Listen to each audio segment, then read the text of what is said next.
Welcome to History Teller YT, where forgotten civilizations rise again and lost worlds speak through time. Today, you're about to enter one of the most extraordinary journeys in ancient history.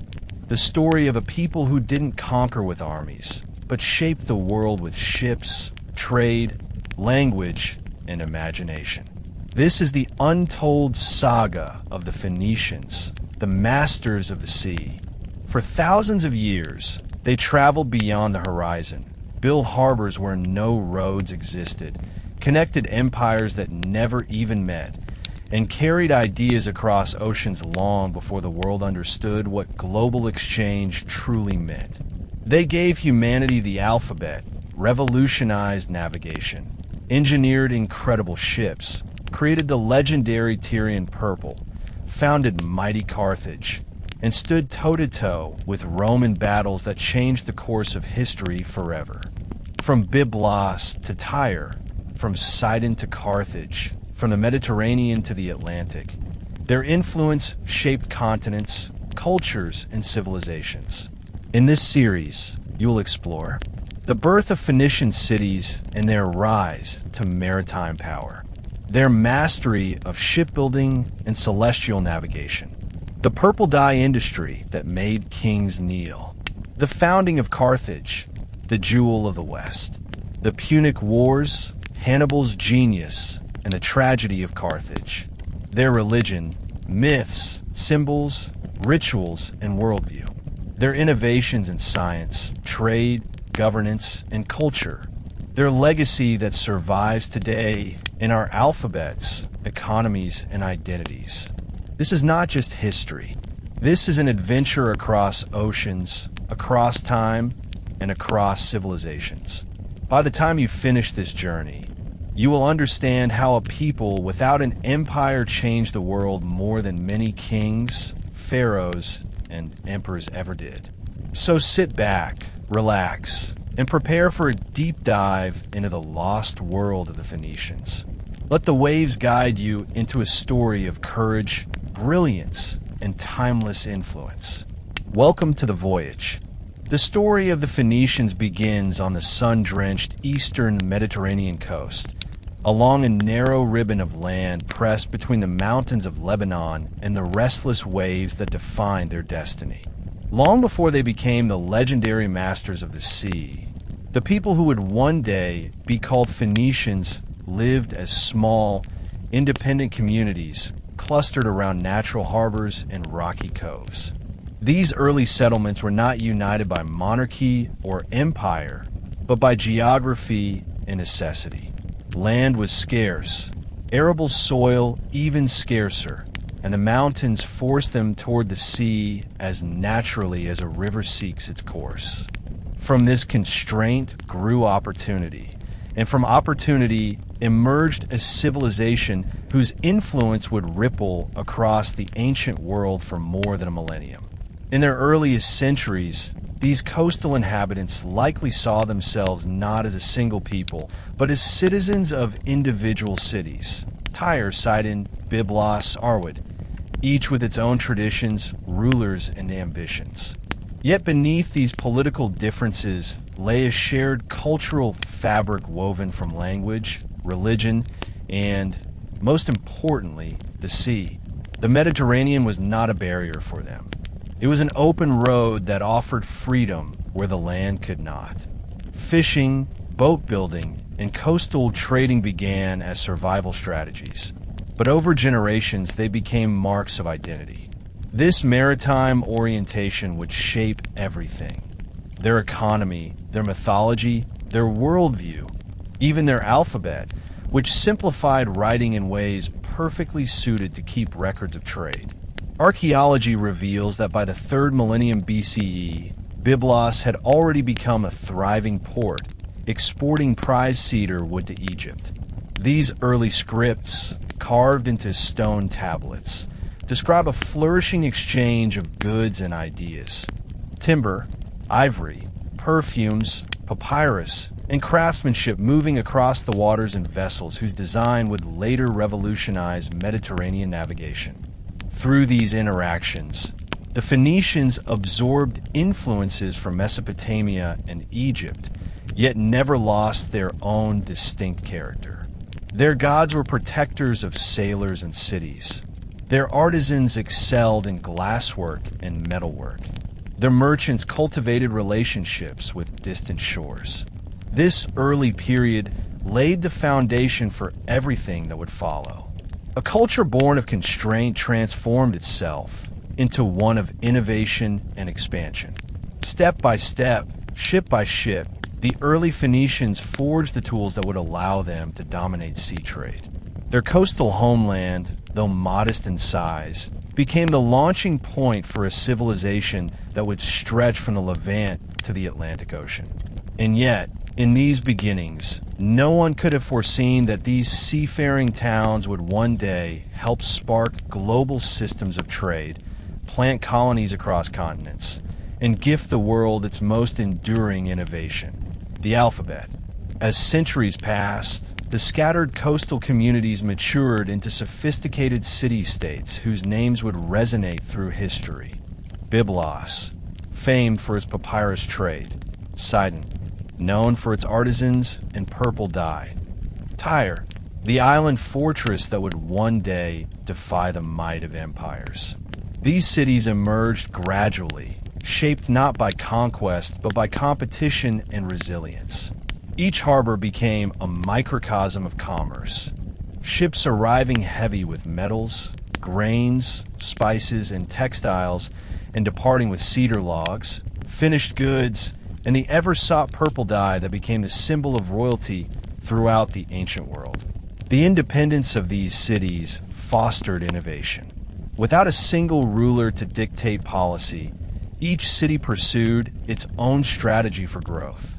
Sidon cultivated mastery of shipbuilding, crafting sleek vessels that cut through waves with unmatched speed.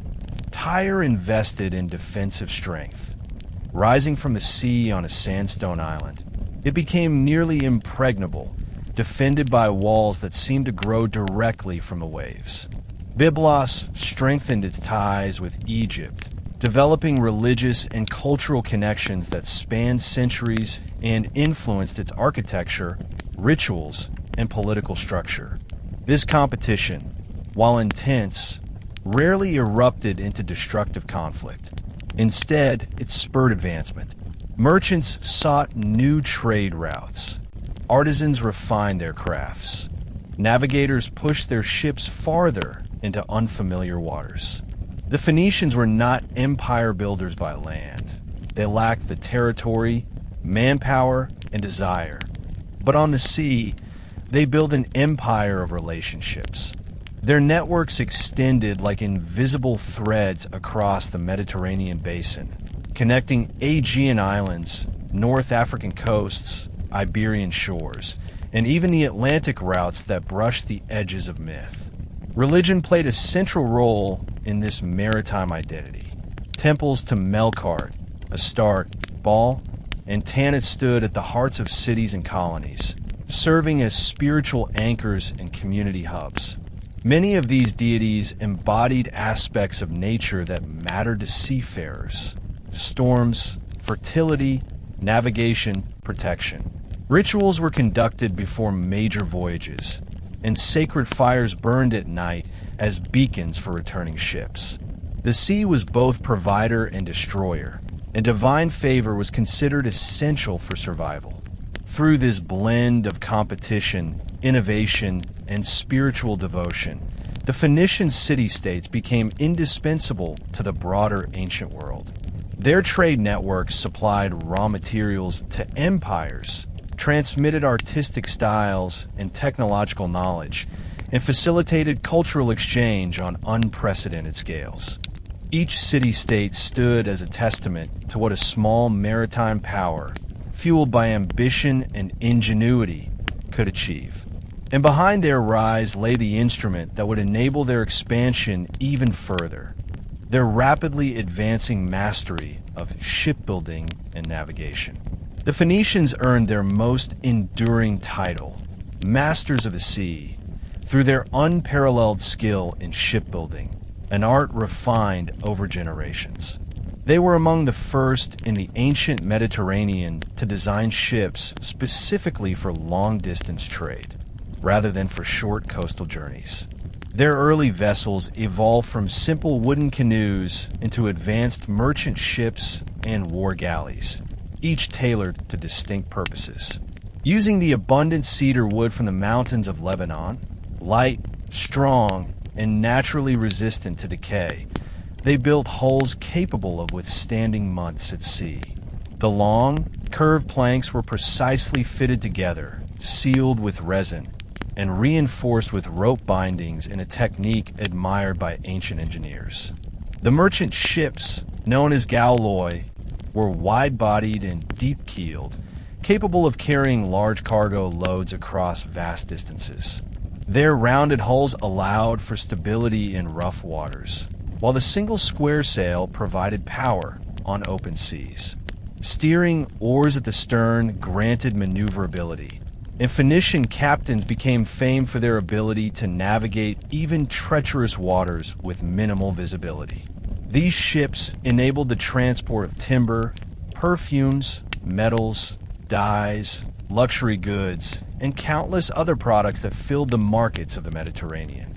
In many ways, they were the cargo trucks of their age, reliable, versatile, and essential for defense and protection. The Phoenicians developed warships, most famously the bireme, featuring 2 levels of oars and a reinforced prow designed to ram enemy vessels. Although the Phoenicians preferred trade to conquest, the seas were dangerous, and piracy was an ever-present threat. Their naval technology soon became so respected that other empires, including Persia, would later rely on Phoenician fleets to wage wars. Their ships were admired not only for craftsmanship, but for speed.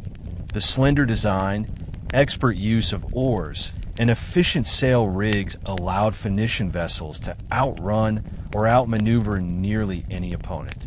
Navigation, too, was an area where the Phoenicians excelled far beyond their contemporaries. They were among the earliest people known to navigate by the North Star, which later Greeks called the Phoenician Star because of the sailors who relied on it.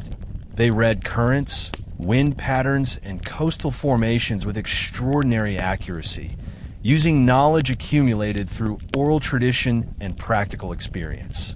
While others hesitated to venture far from the coastline, the Phoenicians ventured boldly into open water. Their routes stretched from Cyprus to Egypt, from the Aegean to Sicily, all the way to the Pillars of Hercules, modern Gibraltar, and beyond. These achievements were not merely technical. They transformed the Mediterranean world. The ships of the Phoenicians served as conduits for goods, ideas, religions, and technologies. Through them, artistic styles spread, metallurgy advanced, and writing systems evolved. The shipbuilders of Phoenicia created more than vessels. They created channels of connection between distant civilizations. In doing so, they laid the groundwork for the next great chapter of their history: overseas expansion and the founding of colonies that would change the balance of power for centuries to come. As the Phoenician city-states matured, their ambitions pushed them ever farther across the Mediterranean, transforming the sea into a broad commercial highway threaded with routes they pioneered and maintained with exceptional discipline. While other cultures saw the Mediterranean as a vast and unpredictable barrier separating distant lands, the Phoenicians viewed it as a single interconnected world of opportunities. Every headland, island, and sheltered bay became a potential waypoint in the network they wove. Their seafaring instincts were so deeply ingrained that a Phoenician sailor could read the faintest shift in wind direction or wave pattern like a scholar reading a manuscript. Their ability to interpret nature's subtle signals granted them an edge unmatched by their contemporaries. The expansion of their maritime routes unfolded gradually but decisively. At first, they traded mostly with neighboring lands. Egypt, Cyprus, and the Levantine coast. But soon their ships ventured west toward the Aegean, transporting timber, wine, and fine goods to Mycenaean and later Greek markets. They returned home with precious metals, artistic inspiration, and new commodities to expand their economic portfolio. As the Late Bronze Age came to an end and many great powers experienced collapse, the Phoenicians not only survived but thrived. Their decentralized structure, flexible commerce-driven society, and reliance on the sea rather than vulnerable farmland allowed them to adapt quickly to shifting political landscapes. Where empires faltered, Phoenician merchants filled the vacuum. By the early first millennium BCE, their ships reached the coasts of modern Libya and Tunisia, the islands of Malta, Sardinia, and Sicily, and the distant shores of the Iberian Peninsula. They established trading stations along these routes, many of which eventually evolved into permanent settlements. These locations were carefully chosen. Natural harbors, access to metals like silver and tin, defensible islands or peninsulas, and proximity to local tribes willing to engage in trade. The Phoenicians rarely imposed conquest. Instead, they built relationships. Even in regions where they were the first significant foreign presence, they blended skillfully with local cultures, offering goods and artisanship in exchange for resources and stability. Through these expanding networks, the Phoenicians became the central brokers of Mediterranean commerce. They transported ideas, fashions, scripts, religious symbols, and luxury items across waters that had once restricted human interaction. The sea was no longer a divider.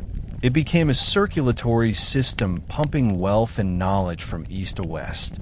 The Phoenicians, more than any other early civilization, demonstrated that trade could serve as the backbone of power, enabling influence without the burdens of empire. Their expanding presence set the stage for a new phase in their history, one marked not merely by temporary trading posts, but by the creation of entirely new cities abroad. The Phoenicians' push westward eventually led them to an inevitable conclusion. Trading posts alone were not enough. To secure their routes, protect their merchants, and maintain steady access to essential resources, they needed permanent footholds beyond their homeland. Thus began the first great wave of Phoenician colonization, a phenomenon that would reshape the demographics, economies, and cultures of the Western Mediterranean. Unlike the land-based empires of the Near East, whose colonies grew out of military expansion and political domination, Phoenician colonies emerged from commercial necessity and maritime logistics. Their settlements were the harbors of a far-reaching commercial empire without borders. The earliest colonies developed on the islands of Cyprus and Crete, where the Phoenicians found both valuable resources and strategic positions to bridge eastern and western trade networks. On Cyprus, they mined copper and established thriving communities that blended with local populations. Yet their ambitions did not end there.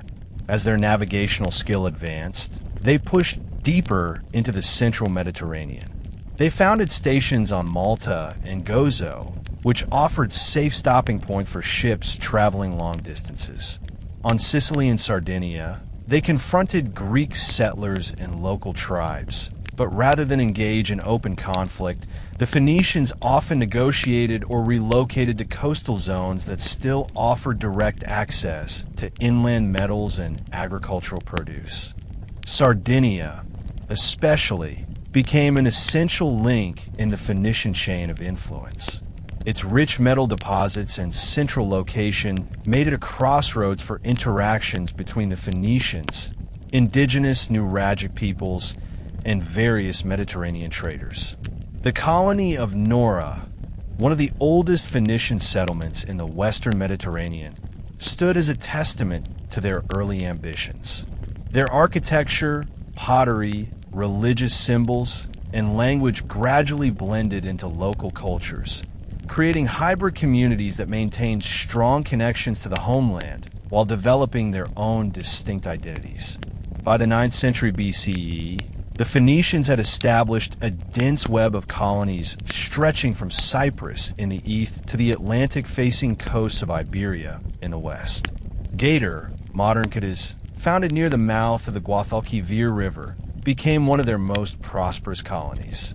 Its location offered access to silver mines of extraordinary richness, and its harbor made it a natural base for voyages even farther west, toward what many ancient writers believed to be the legendary edges of the known world. Through colonies like Gator, the Phoenicians gained control over the supply of precious metals that fueled their manufacturing and trade, strengthening their position as indispensable middlemen between civilizations. This peaceful yet strategic colonization model was unique. It allowed the Phoenicians to expand without provoking the hostility that military empires often encountered. Their settlements became hubs of cultural exchange, melting pots where Eastern and Western traditions converged. And yet, one colony would soon rise above all others, growing into a power that even surpassed its parent cities. Among all the colonies founded by the Phoenicians, none would shape history more profoundly than Carthage. According to tradition, the city was established by Queen Dido, also known as Alyssa, who fled her homeland of Tyre and led her followers across the Mediterranean. Whether mythologized or rooted in fact, the narrative reflects the broader reality of Phoenician expansion, a people driven by both opportunity and necessity, carrying their culture to distant shores. The location chosen for Carthage, on the coast of modern Tunisia, was strategic perfection, an elevated promontory overlooking a sheltered bay, with access to fertile hinterlands and proximity to major sea routes linking east and west. From its inception, Carthage was designed not as a small trading post, but as a future powerhouse. Its harbor engineering displayed a blend of practicality and ingenuity unmatched at the time. Carthage developed a double harbor system, one for commerce and one for military vessels, complete with circular dockyards, warehouses, ship sheds, and administrative buildings. This dual-purpose infrastructure signaled Carthage's dual identity, a commercial giant and a naval power. As mainland Phoenicia faced pressures from Assyrian expansion in the east, many merchants, artisans, and sailors relocated to Carthage, accelerating its growth and enriching its cultural landscape. Carthage's rise did not erase its Phoenician heritage. The city's religion, language, and artistic traditions remained deeply rooted in the customs of Tyre and Sidon. Temples dedicated to Baal Hammon and the goddess Tanit dominated the religious life of the city. Carthaginian priests maintained rituals similar to those practiced in the Levant, reinforcing a continuity of identity across great distances.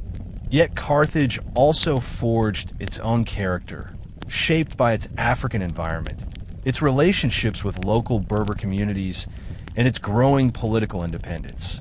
Its leaders realized that survival required more than commerce.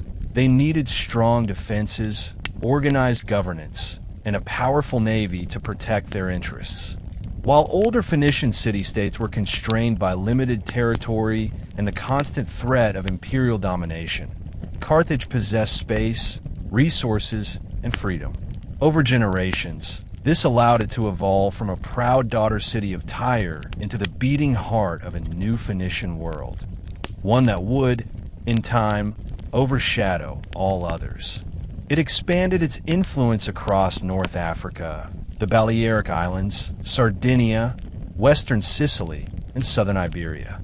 As Carthage grew in wealth and ambition, it became the dominant force of the western Mediterranean. Its future would be marked by alliances, rivalries, and a legendary conflicts with Greece and Rome that still echo through history. With Carthage's birth, the Phoenician story entered a new era, one in which their legacy would be measured not only by trade and innovation, but by power, strategy, and the shaping of civilization itself. The Phoenicians were not simply traders. They were architects of an economic system that linked civilizations separated by vast distances, languages, and cultures. Their success lay in their ability to understand and harmonize the needs of numerous societies across the Mediterranean. Whether dealing with powerful kingdoms such as Egypt and Assyria, or with small coastal tribes along Iberia and North Africa, the Phoenicians approached commerce with a combination of diplomacy, adaptability, and deep cultural sensitivity. They recognized early on that wealth did not merely come from controlling raw materials, but from controlling the movement of those materials. This insight transformed them into indispensable middlemen, and it was their trade networks that allowed foreign ideas, inventions, and luxuries to migrate across borders. Phoenician merchants traveled with a confidence unmatched in the ancient world. Their ships sailed from Levantine harbors loaded with timber, glass, purple textiles, ivory carvings, and metal goods. At each stop, they exchanged these for copper from Cyprus, silver from Spain, grain from Egypt, wines from Greece, and wool from North Africa. No place was too remote or challenging for them.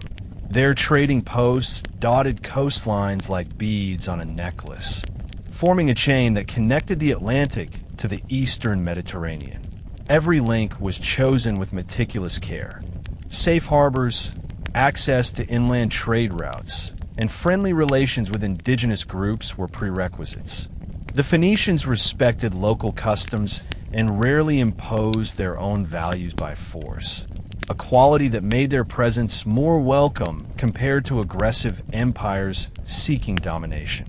One of the remarkable aspects of their trade system was how well coordinated it was. Despite lacking a central empire, their city-states maintained communication through shared language, religious practices, and commercial traditions. A merchant from Tyre could confidently arrive at a colony in Sardinia and find familiar coinage, weights, religious symbols, and dialect. This cultural unity across vast distances reduced misunderstandings and solidified trust, allowing trade to flourish even in politically unstable periods. Markets became meeting points where Phoenicians, Greeks, Egyptians, Berbers, and Iberians traded side by side. The Mediterranean, once fractured by geography and fear of the unknown, became a single economic zone thanks largely to Phoenician initiative.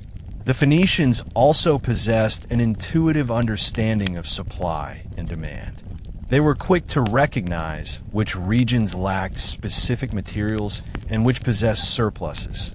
Instead of exploiting shortages, they built long-term relationships, creating cycles of exchange that benefited both sides.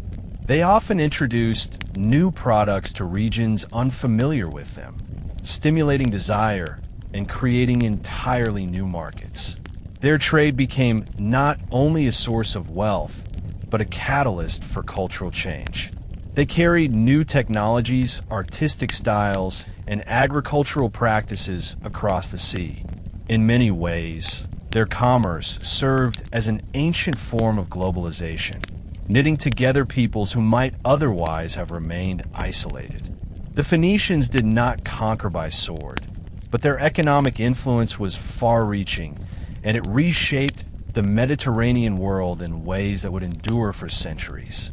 A merchant from Tyre could confidently arrive at a colony in Sardinia and find familiar coinage, weights, religious symbols, and dialect. This cultural unity across vast distances reduced misunderstandings and solidified trust, allowing trade to flourish even in politically unstable periods. Markets became meeting points where Phoenicians, Greeks, Egyptians, Berbers, and Iberians traded side by side. The Mediterranean, once fractured by geography and fear of the unknown, became a single economic zone thanks largely to Phoenician initiative. The Phoenicians also possessed an intuitive understanding of supply and demand. They were quick to recognize which regions lacked specific materials and which possessed surpluses.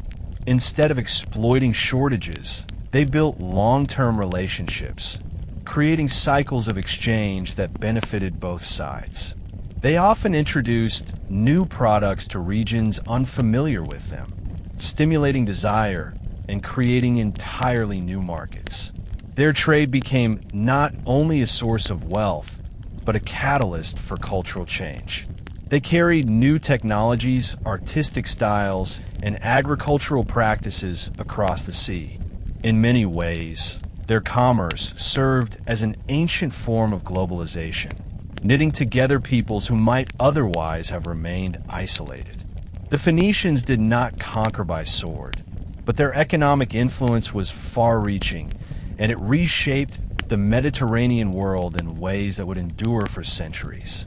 Among the countless contributions the Phoenicians made to the ancient world, none captured the imagination and desire of elites more than the famous Tyrian purple dye. Derived from a murex sea snail, Tyrian purple became the ultimate luxury product of antiquity. Its production required patience, precision, and an extraordinary quantity of raw materials. Thousands of snails were needed to create a small amount of usable dye. The dye's unique quality deepened with exposure to sunlight, producing a vibrant color that resisted fading even after years of wear. This rare brilliance made it a symbol of wealth, prestige, and power. Royalty across the Near East, Egypt, Greece, and later Rome coveted garments dyed with this substance. The Phoenicians turned the process into a jealously guarded secret, and controlling purple dye production became a cornerstone of their economic dominance.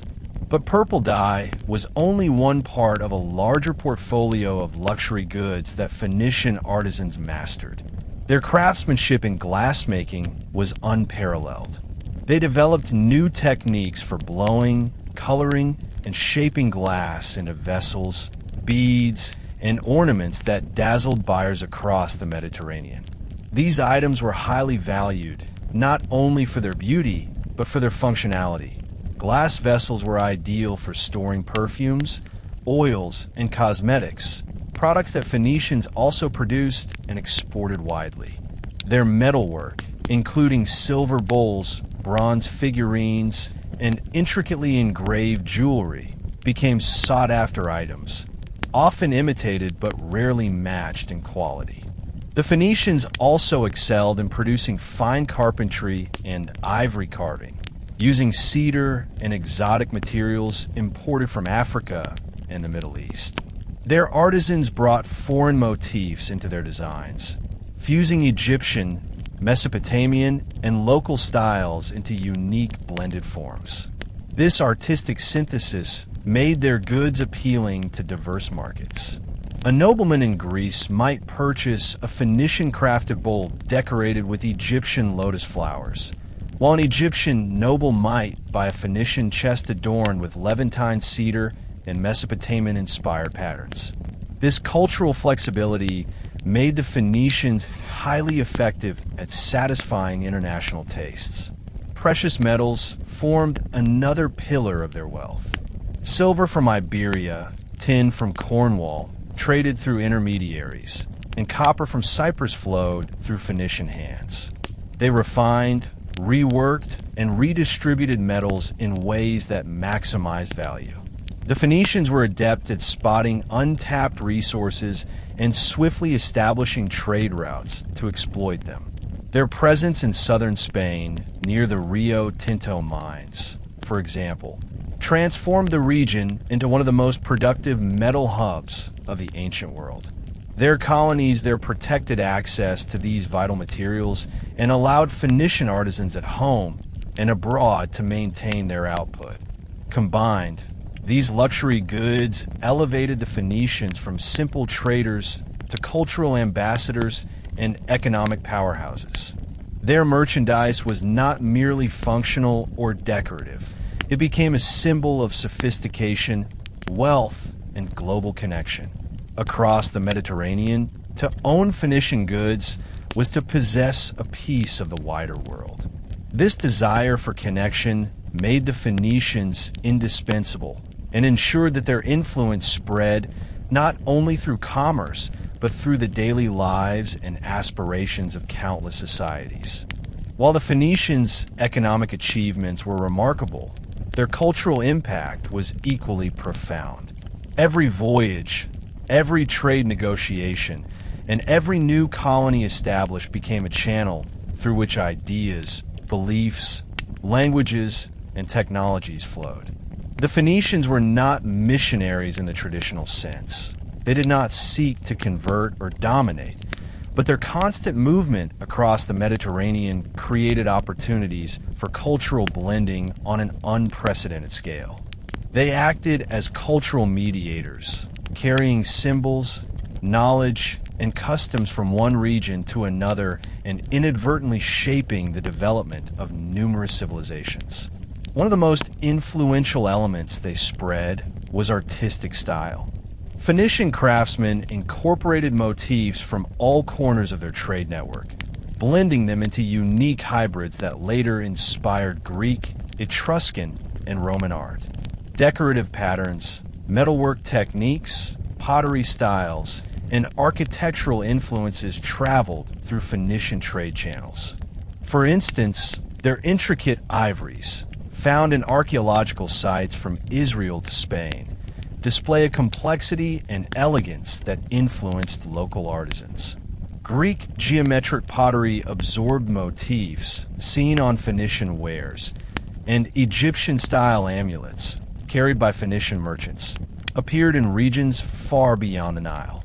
By circulating these objects and styles, the Phoenicians played a key role in the artistic evolution of the Mediterranean. Religious ideas also travel with them. Phoenician gods such as Melkart, Astarte, Baal, Tanit, and Eshmun gained footholds in distant lands. Colonies in Cyprus, Sardinia, and North Africa built temples dedicated to these deities, and local populations often merged Phoenician gods with their own. Melkart, the patron god of Tyre, became associated with the Greek Heracles, while Astarte influenced Greek worship of Aphrodite. These syncretic fusions highlight how seamlessly Phoenician spirituality integrated with local traditions. Their religious tolerance and practical approach to worship allowed their beliefs to coexist rather than compete with others, reinforcing peaceful interaction with diverse cultures. Language, too, spread along Phoenician routes. Their alphabet, initially a practical tool for recording trade, became one of history's most transformative inventions. Its simplicity compared to complex systems like cuneiform and hieroglyphics made literacy more accessible. As merchants, sailors, and diplomats carried this alphabet across seas, it laid the foundation for Greek, Latin, and eventually modern writing systems. The Phoenicians did not generate philosophical treatises or epic poetry like their Greek and Mesopotamian contemporaries, but their alphabet empowered future civilizations to do so. In effect, the Phoenicians provided the tools for intellectual revolutions that unfolded long after their own political influence faded. Culinary practices, agricultural techniques, and even shipwright methods were exchanged across Phoenician networks. They introduced new grape varieties to regions where viticulture had been limited and transferred knowledge of pressing oils, fermenting wine, and preserving fish. Their ship designs were studied and adapted by Greeks and later Romans. Even the concept of maritime treaties, standardized commercial laws, and regulated harbors, it can be traced to the practical innovations of Phoenician trade. Through these exchanges, the Phoenicians shaped the Mediterranean not by empire building, but by facilitating communication among peoples. Their civilization became the connective tissue between continents, helping ideas and customs travel farther and faster than ever before. Though they left few monumental texts or imperial inscriptions, the cultural legacy they carried across the waves is woven into the foundation of Western civilization. The Phoenicians earned a reputation not only as merchants and artisans, but as the most skilled navigators of the ancient world. Long before the Greeks ventured far from their coasts and centuries before the Romans formed a naval identity, Phoenician sailors had already mastered the rhythms of the Mediterranean. They studied wind cycles, seasonal currents, star patterns, coastline silhouettes, and the behavior of seabirds with an attention to detail bordering on scientific precision. Navigation for them was not guesswork. It was a disciplined tradition passed from one generation of sailors to the next, refined through countless voyages and close encounters with the unpredictable temperament of the sea. One of their greatest accomplishments was the systematic use of celestial navigation. Observing the night sky, they identified Polaris, the North Star, as a reliable indicator of direction. While other cultures hesitated to trust open water travel, the Phoenicians used the heavens as their guide, enabling them to sail confidently even at night or far from visible land. This breakthrough changed maritime history. Greek writers later acknowledged that Phoenician captains were the first to consistently steer by the stars, crediting them with techniques that would remain standard in navigation for centuries. A sailor trained in Phoenician tradition could determine latitude by measuring star heights, anticipate landfall by reading cloud formations, and assess wind shifts with uncanny accuracy. Their ships were equally important in enabling long-distance voyages. The Phoenicians refined hull design to improve stability and speed, using cedar wood's natural buoyancy to withstand rough waters. They experimented with balanced stern posts, deep keels, and foresails that complemented their square sails, all innovations uncommon in their era. These technological improvements allowed them to push boundaries that others considered impossible.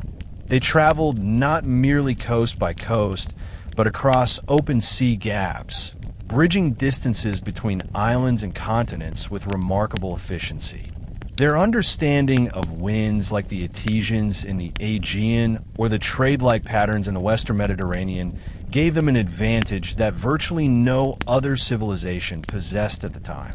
Yet even with their technical knowledge, Phoenician navigation was also shaped by cultural attitudes. They regarded the sea as both a companion and a test of courage. Their myths often reflected the dual nature of the ocean, life-giving yet dangerous, generous yet demanding respect. Fishermen and sailors prayed to see deities before launching from harbors, offering sacrifices for safe passage. Religious rituals were deeply intertwined with maritime life, creating a spiritual framework that encouraged both caution and bravery. This mindset gave Phoenician sailors the emotional resilience needed to endure long voyages in uncertain waters. The combination of scientific observation, advanced shipbuilding, and cultural reverence for the sea created a maritime tradition unmatched in the ancient Mediterranean. It allowed the Phoenicians to reach distant lands that many believed inaccessible, and it laid the groundwork for the great exploratory journeys that followed. With each voyage, their knowledge grew, their maps expanded, and their mastery over sea routes deepened. The Mediterranean, once a forbidding expanse, became a well-understood domain marked by known currents, predictable stars, and familiar coastal landmarks.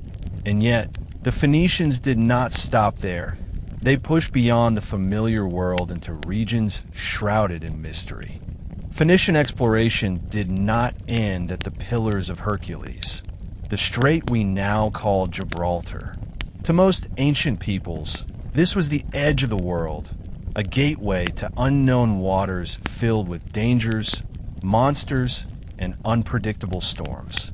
But to the Phoenicians, It was merely another challenge to be measured and mastered. Their courage and curiosity propelled them far beyond the Mediterranean basin, opening new chapters in human exploration long before other civilizations dared to venture so far. One of the most extraordinary achievements attributed to the Phoenicians is the circumnavigation of Africa. According to Greek historian Herodotus, Egyptian pharaoh Necho commissioned Phoenician sailors to explore the coastline of Africa around 600 BC. These sailors reportedly sailed from the Red Sea, rounded the southern tip of Africa, and returned to Egypt through the Mediterranean, a journey that would not be repeated until the Portuguese voyages nearly 2,000 years later. While some ancient writers doubted the account, the Phoenicians described a detail that historians consider strong evidence. As they traveled south of the equator, the sun appeared on their right side while sailing west. This observation only makes sense if the journey truly occurred, offering compelling support for the authenticity of their expedition. Phoenician familiarity with the Atlantic coast extended beyond Africa. Archaeological and literary evidence suggests they reached as far as the Canary Islands, the Madeira Archipelago, and possibly even the Azores. These islands, lush and resource-rich, would have offered ideal stopping points for ships navigating the Atlantic frontier. Such voyages required immense skill and boldness, for Atlantic waters were far more unpredictable than the relatively sheltered Mediterranean. Yet the Phoenicians demonstrated repeatedly that their nautical ability could overcome even the most daunting obstacles. Even more intriguing is the possibility that the Phoenicians sailed to Britain and traded for tin from the mines of Cornwall. Tin was an essential ingredient for bronze production, and access to it gave the Phoenicians a significant commercial advantage. Greek writers described secret Phoenician routes to the Tin Islands, and Roman accounts mention Phoenician traders intentionally misleading rival ships to prevent them from discovering these profitable destinations. Tin from Britain found its way into Phoenician trade networks, eventually circulating throughout the Mediterranean and Near East. Though direct archaeological proof remains limited, the widespread distribution of British tin in Bronze Age artifacts strongly suggests that Phoenician traders or their intermediaries reached the distant northern coasts of Europe. The Phoenicians' expansions into the Atlantic and African waters demonstrate a remarkable willingness to embrace the unknown. Where others saw boundaries, they saw possibilities. Each successful voyage expanded not only their wealth, but their understanding of the world's geography. Their maps, though none survive, must have been extensive, carefully maintained records built on generations of first-hand observation. Their knowledge of winds, currents, and coastlines became some of the most valuable intellectual assets of the ancient world, and others sought desperately to uncover their secrets. These voyages cemented the Phoenicians' legacy as pioneers of global navigation. Their achievements foreshadowed the age of exploration that would come millennia later, and they stand as evidence of humanity's long-standing desire to go beyond the horizon. The Phoenicians pushed that horizon farther than anyone before them. One of the most fascinating aspects of Phoenician maritime history is their deliberate secrecy. Unlike the Greeks, who openly discussed navigation in literature, or the Romans, who recorded their sea routes in official documents, the Phoenicians protected their nautical knowledge with extraordinary zeal. Their trade networks were their lifeblood, and revealing the details of their routes, resource locations, or navigational techniques would have invited rivals to compete in the markets that sustained their wealth. Thus, an aura of mystery surrounded Phoenician navigation, a mystique that persists even today. Ancient writers recorded numerous stories that testify to the Phoenicians' protective strategies.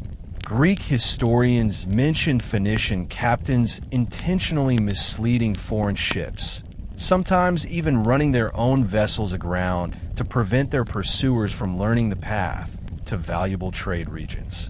In one famous account, a Phoenician shipmaster noticed a Roman vessel trailing him toward a secret trade destination.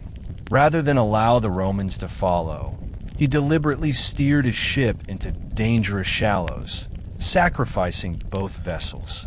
His government later compensated him for the loss, a clear sign that secrecy was considered essential to the state's economic interests. The Phoenicians' secrecy extended to knowledge of mineral resources. They closely guarded information about Spanish silver mines, British tin sources, and African gold routes. Colonies like Gator and Lixus were positioned strategically to secure access to these materials while preventing outsiders from learning the logistics behind a trade. Even within the Phoenician world, knowledge was often compartmentalized. Navigators, merchants, priests, and shipbuilders each held pieces of information crucial to commerce, but no one outside these circles was allowed full access. Written records, if any existed, were likely kept under strict protection within temple archives. They also concealed religious and ritual knowledge tied to navigation. Phoenician sailors used prayers, rituals, and symbolic markers at sea to guide them. Some maps may have been encoded in religious songs or chants, allowing sailors to memorize routes through rhythm and repetition rather than written charts that could fall into enemy hands. This blending of spirituality and maritime expertise created an environment where navigational knowledge was not merely technical, but sacred. Their secrecy was not rooted in paranoia. It was a rational strategy shaped by competition and survival. The Mediterranean was a crowded arena where Greeks, Egyptians, Etruscans, and later Romans all sought economic dominance. In such an environment, information was the most valuable resource a civilization could possess. The Phoenicians understood this earlier than most, and they turned secrecy into a protective shield for their trade empire. This culture of guarded knowledge contributed to the sense of mystique surrounding the Phoenicians. While we know much about their achievements, vast portions of their maritime history remain hidden behind the fog of time. Their maps have vanished, their secret routes unrecorded, and their navigational traditions preserved only through indirect references by other cultures. Yet this incomplete picture makes their accomplishments even more impressive. Without fanfare or documentation, they shaped the ancient world's economy and geography through expertise that others could only admire from afar. Their secrecy allowed them to thrive for centuries, and it ensured that long after their political power waned, their reputation as master navigators remained firmly intact. The Phoenicians understood the sea not just as a space to travel, but as a realm of knowledge worth protecting at any cost. The political structure of the Phoenician world was unlike that of almost any other ancient civilization. While neighboring powers such as Egypt, Assyria, and later Persia were defined by rigid hierarchies and centralized authority, the Phoenicians operated through a decentralized network of independent city-states. Each major Phoenician city, Tyre, Sidon, Byblos, Arwood, and others, was its own sovereign entity with its own rulers, laws, economy, and religious traditions. There was no singular Phoenician king, no unified army, and no overarching political institution capable of commanding all Phoenician cities under one banner. Instead, these coastal towns existed as autonomous powers, connected not by political unity, but by shared language, culture, and commercial traditions. This decentralized structure was both a strength and a challenge. On one hand, it allowed each city-state to specialize according to its unique advantages. Tyre built formidable naval strength. Sidon excelled in craftsmanship and industry, and Byblos became the premier supplier of cedar to Egypt. On the other hand, the lack of a central authority meant that political cohesion was always fragile. While these cities shared cultural bonds, they also competed fiercely with each other, particularly in trade and maritime influence. There were occasions when Tyre and Sidon were rivals rather than allies, each seeking supremacy in the Mediterranean market. This competitive spirit sharpened their economic innovation, but made unified political action rare. Despite the independence of the city-states, their governments displayed similar structures. Most cities were ruled by kings, known as milk, whose authority was balanced by councils of elders, powerful merchant families, and priestly institutions. Unlike the god-kings of Egypt or the absolute monarchs of Mesopotamia, Phoenician kings were not considered divine figures. Their legitimacy depended on their ability to oversee commerce, maintain justice, and protect the city's economic interests. They were expected to work alongside influential citizens and to consult temple authorities, reflecting a political system rooted in practical governance rather than divine mandate. Trade played a central role in this political culture. Many of the most influential individuals in Phoenician society were merchants rather than warriors or aristocrats. Wealth came not from conquest, but from negotiation, navigation, and economic strategy. As a result, the political atmosphere was shaped by commercial priorities. Decisions were often made with an eye toward long-term economic stability, protecting trade routes, securing access to foreign markets, maintaining naval strength, and avoiding unnecessary conflicts.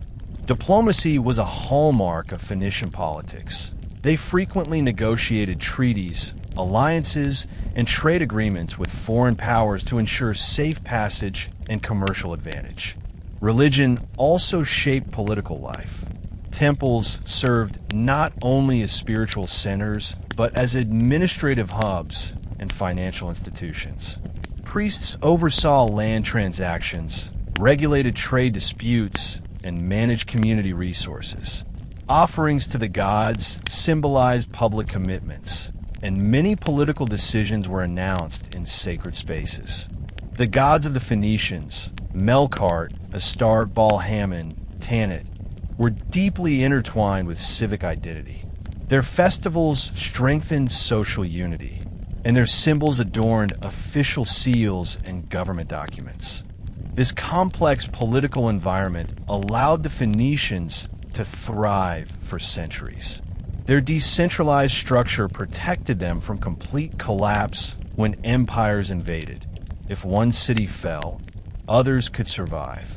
Their governance system blended monarchy, merchant power, and religious authority in a way that supported stability without stifling innovation.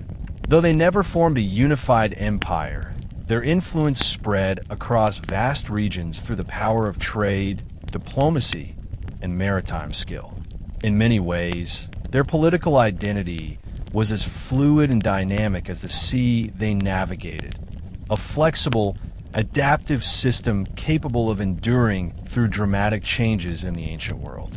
Phoenician politics was a delicate balance between monarchy, elite merchant families, and powerful temple authorities. Each of these groups played an essential role in maintaining order, directing economic activity, and shaping the destiny of the city-state. This tripartite structure formed a system of checks and balances long before such concepts were formalized in later Western political traditions. The result was a society where multiple voices held influence, and where economic prosperity, religious legitimacy, and civic responsibility were intertwined. At the top stood the king, whose authority often came from hereditary succession, but was not absolute. A king who failed to protect trade routes, manage foreign diplomacy, or uphold religious obligations risked being challenged by the merchant aristocracy or undermined by priestly authority. The king's responsibilities extended far beyond ceremonial duties. He negotiated treaties with foreign powers, oversaw naval defenses, administered justice, and managed relations with colonies abroad. Many Phoenician kings were seasoned diplomats and experienced sailors, familiar with the economic realities that underpinned their city's survival. The merchant class formed the backbone of Phoenician society. Unlike societies where warriors or aristocrats dominated the political landscape, Phoenician power was tied directly to trade. Wealthy merchant families provided ships, funded colonial ventures, supported temple construction, and sponsored public works. Their influence sometimes rivaled that of the monarchy. Many cities had merchant councils, advisory bodies that oversaw commercial regulations, resolved trade disputes, and ensured fair distribution of resources. These councils were composed of respected traders whose reputations were built on years of successful voyages and business dealings. Their knowledge of foreign markets and local economies made them indispensable to governance. Temples played a dual role as religious and administrative centers. Priests were entrusted with maintaining divine favor, but they also handled financial matters. Temples collected offerings, stored grain and precious metals, and sometimes served as banks. They provided loans to merchants, funded shipbuilding projects, and safeguarded contracts sealed with sacred oaths. The Phoenicians believed that economic activity required divine oversight. Breaking a contract was not just a legal violation, but an offense against the gods. As a result, the involvement of temple authorities enforced social trust and strengthened the legal system. These three powers, royal, commercial, and religious, often cooperated, but tensions occasionally arose. In some instances, merchant families became so influential that they overshadowed the king, leading to political reforms or even temporary shifts in governance. In other cases, temple authorities exerted pressure on kings by invoking divine displeasure when civic decisions conflicted with religious law. Yet despite these occasional conflicts, the system remained remarkably stable. Each group understood that shared prosperity depended on cooperation. A strong navy required royal leadership. Successful trade required merchant expertise. Social cohesion required religious unity. Beyond formal governance, everyday political life in Phoenician cities was remarkably active. Citizens participated in public assemblies, voiced concerns about taxes and trade policies, and engaged in local debates.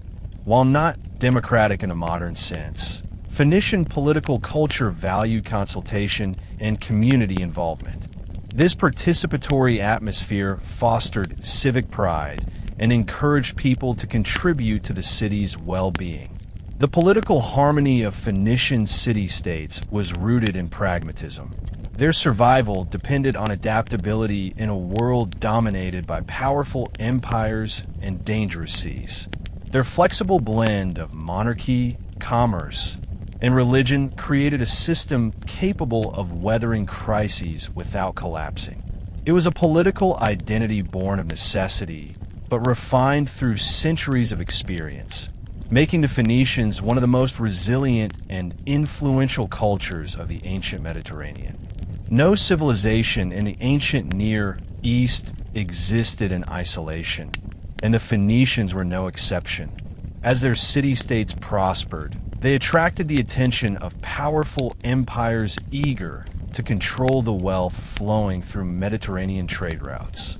The Phoenicians faced pressure from three major Eastern superpowers: the Assyrians, the Babylonians, and later the Persians. Each empire's rise created new challenges, forcing Phoenician cities to adapt their politics, diplomacy, and economic strategies to survive. Their ability to maintain autonomy for centuries, despite overwhelming foreign power, is one of the most impressive aspects of their history. The Assyrian Empire was the first major threat. Beginning in the 9th century BCE, Assyrian kings launched campaigns into the Levant to secure tribute and control trade. Phoenician cities were too small to resist militarily, but they were too valuable to destroy. Rather than attempt total conquest, Assyria imposed tribute in the form of precious metals, luxury goods, and naval assistance. Tyre, Sidon, and Byblos agreed to these terms to maintain their independence. Political submission was a price they were willing to pay for continued access to trade. While Assyrian dominance was burdensome, it did not extinguish Phoenician commerce. Instead, the cities adapted by expanding westward, strengthening colonies like Carthage to safeguard economic supply lines. However, resistance sometimes emerged. Tyre, proud and wealthy, attempted to defy Assyria on multiple occasions. The Assyrians besieged the city, but found its island location difficult to overpower. Tyre's defenses and naval strength allowed it to withstand long sieges, though not without suffering economic strain. Eventually, the city submitted again, but its resilience became legendary. Sidon, meanwhile, suffered harsher consequences when it rebelled. Assyrian forces destroyed parts of the city and replaced its leadership. These events demonstrated the delicate balance Phoenician cities had to maintain. Resistance carried severe risks, yet submission ensured survival. The fall of Assyria gave rise to the Neo-Babylonian Empire under Nebuchadnezzar II. Babylonian pressure was intense, particularly toward Tyre. Nebuchadnezzar launched a siege that lasted an astonishing 13 years. Although the Babylonians eventually claimed victory, Tyre's island fortress prevented total destruction. The political cost, however, was heavy. Babylon installed loyal rulers and demanded tribute, reducing Tyre's autonomy. Sidon and Byblos also accepted Babylonian authority, maintaining their economic activities under close supervision. The arrival of the Persian Empire under Cyrus the Great changed the dynamic dramatically. Unlike the aggressive Assyrians and Babylonians, the Persians adopted a more pragmatic approach to governance. Cyrus recognized the value of Phoenician maritime expertise and granted the cities considerable autonomy in exchange for naval support. Under Persian rule, Phoenician cities flourished once more. Their ships formed a crucial part of the Persian fleet during campaigns against Greece, and their craftsmen produced goods that circulated throughout the empire. Tyre and Sidon enjoyed a renaissance of prosperity, expanding trade networks and strengthening colonial ties. This period of relative peace allowed the Phoenicians to regain cultural and economic stability. Yet even Persian rule could not last forever. When Alexander the Great marched across the Near East, the Phoenicians faced a new and formidable challenge. His siege of Tyre became one of the most famous military operations in history, a turning point that signaled the gradual end of Phoenician independence. Through these centuries of imperial pressure, the Phoenicians demonstrated remarkable resilience. Their political system adapted repeatedly to shifting power dynamics, ensuring that their culture, trade, and maritime expertise endured. They survived not because they wielded the strongest armies, but because they mastered the art of negotiation, adaptation, and strategic cooperation. The religious landscape of the Phoenicians was an intricate tapestry woven from centuries of cultural exchange, maritime tradition, and ancient Near Eastern spirituality. Unlike societies that built towering mythologies with elaborate cosmic battles, the Phoenician worldview was deeply practical. Their gods represented forces essential to daily life: fertility, storms, healing, navigation, and protection at sea. Living between mountains and the unpredictable Mediterranean, the Phoenicians believed the divine was constantly close influencing every voyage, every harvest, and every breath of wind. They saw the world as a living network of sacred forces, and their religion emerged as a system designed to harmonize human life with the powers of nature. At the heart of this system was polytheism. Each city-state had its own primary deities, though most gods appeared in various forms across Phoenician lands. The pantheon reflected both unity and diversity. For example, Melkart was the principal god of Tyre, while Sidon revered Eshmun as a divine healer.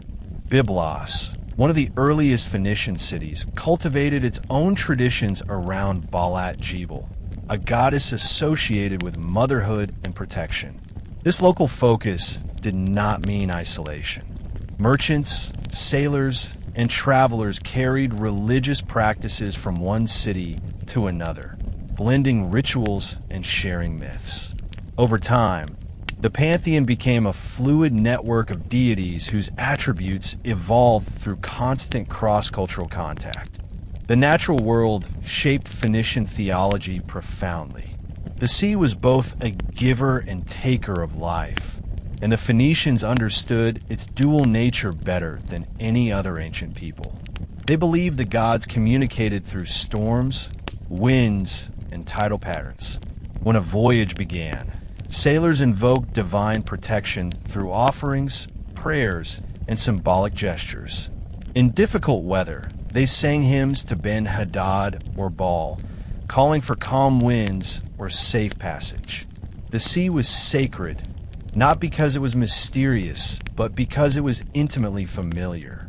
Every Phoenician understood that survival depended on respecting the powers that governed its waters. The mountains surrounding the coastal plains also shaped religious belief. These high peaks were seen as places where the divine could descend to meet the mortal world. Temples built on elevated ground sought to bridge heaven and earth. Forests of cedar trees, tall, ancient, and aromatic, were considered dwellings of sacred beings. Cedar wood was not merely a valuable export commodity. It held spiritual significance as a symbol of endurance, strength, and divine craftsmanship. Many rituals incorporated cedar resin, wood, or incense, reinforcing its connection to the sacred. Phoenician religion was also shaped by interaction with neighboring civilizations. Over centuries, they adopted and adapted aspects of Mesopotamian, Egyptian, and Canaanite traditions. Gods traveled across regions, much like merchants traveled across seas. Astarte, the Phoenician goddess of fertility and war, bore strong similarities to the Mesopotamian Ishtar and the Canaanite Asherah. Melkart shared attributes with Heracles in Greek mythology, while Eshmun's healing powers paralleled those of Asclepius. This syncretism made Phoenician religion flexible and resilient, able to coexist with diverse cultures across the Mediterranean. Yet beneath this adaptability lay a consistent core belief. The gods required respect, offerings, and ritual discipline.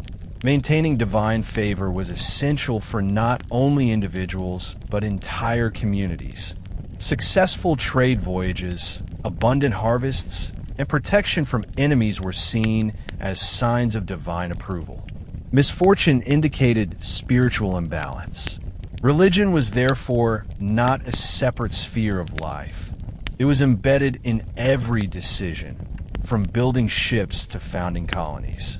For the Phoenicians, faith was a compass that guided them through the uncertainties of the world, shaping their identity as a people guided by divine winds and guarded by ancient powers. Phoenician religion featured one of the most diverse pantheons in the ancient world, reflecting centuries of contact with neighboring cultures and the evolving needs of city-states spread across vast distances. Each deity played a distinct role in the lives of Phoenician people, representing facets of existence that range from the protection of sailors to the fertility of the land, from healing sickness to safeguarding cities. Their worship was deeply personal, yet also communal, forming the spiritual backbone of Phoenician identity. To understand the character of Phoenician civilization, one must explore the gods they revered. At the center of Tyrian religion stood Melkart, often described as the lord of the city. He was a powerful figure symbolizing kingship, renewal, and maritime protection. As Tyre became a leading force among Phoenician cities, Melkart's influence spread across the Mediterranean through colonization. Carthage embraced him under the name Baal Melkart, forging a spiritual link between mother city and colony. In Greek writings, Melkart was identified with Heracles, reflecting the syncretic blending that characterized Phoenician religious exchange. Festivals in his honor celebrated life cycles, seasonal renewal, and the endurance of the city's people. Another prominent deity was Astarte, a multifaceted goddess representing fertility, love, war, and celestial power. She embodied the dual forces of creation and destruction, reflecting the complex realities of human existence. Astarte was often depicted with symbols of the moon and stars, linking her to the cycles of nature and the deep rhythms of maritime life. Her worship extended far beyond Phoenicia, influencing Greek conceptions of Aphrodite and shaping cults across Cyprus, Egypt, and the Levant. She was particularly revered by women, mothers, and those seeking guidance in matters of love and childbirth. The name Baal referred not to a single god, but to a category of powerful storm deities. These gods governed rains, thunderstorms, winds, and agricultural fertility. In a land where survival depended on predictable weather patterns, Baal held immense authority. For sailors, Baal was the force that could either provide favorable winds or unleash devastating storms. Rituals dedicated to Baal often involved prayers for protection at sea or prosperity in harvest season. His presence reminded the Phoenicians of nature's volatility and the need to maintain harmony with the elements. In Carthage, Tanit emerged as one of the central deities, especially during the city's rise to Mediterranean dominance. Tanit was associated with motherhood, protection, and the divine feminine. Her symbols, crescent moon, raised arms, and stylized face, were found across Carthaginian territories, indicating widespread devotion. She served as guardian of the community, protector of children, and embodiment of the city's identity. Her worship was often linked with that of Baal Hammon, the supreme Carthaginian god who governed time, fertility, and the cycle of life. The healing god Eshmun was another key figure, particularly revered in Sidon. Associated with medicine and restoration, Eshmun played a vital role in daily life. Temples dedicated to him served as centers of healing where rituals, purification practices, and herbal treatments were performed. Physicians and priests worked closely, blending spiritual and practical methods to cure illness. Eshmun's influence extended to Cyprus and the wider Mediterranean, where Greeks identified him with Asclepius. Other gods included Baal Hammon, linked to fertility and time, Resheph, a god of plague and protection, Dagon, associated with agriculture, Shadrapha, a healing deity linked to Eshmun, and Baalat Jebel, the patron goddess of Byblos. This diversity of deities reflected the needs of a civilization defined by trade, travel, and constant interaction with foreign cultures. Phoenician gods were not distant figures. They were active participants in daily life. Sailors invoked Melkart before voyages. Farmers prayed to Baal for rain. Mothers offered gifts to Astarte or Tanit for healthy childbirth, and the sick sought Eshmun's blessing for recovery. The pantheon's complexity revealed a worldview where the divine was woven into every aspect of existence. in their gods. The Phoenicians recognized the forces that shaped their lives: winds, storms, fertility, protection, healing, and the enduring spirit of the city. Phoenician religion was not only defined by its gods, but by the sacred spaces, rituals, and priestly traditions that structured spiritual life. Temples were central to both civic and religious identity. They stood as monumental expressions of devotion, political legitimacy, and cultural continuity. Although Phoenician architecture rarely reached the monumental scale of Egyptian pyramids or Mesopotamian ziggurats, their temples were carefully designed, richly decorated, and imbued with profound symbolic meaning. Each temple served as a bridge between the material and divine worlds, where offerings, vows, and prayers strengthened the bond between people and their gods.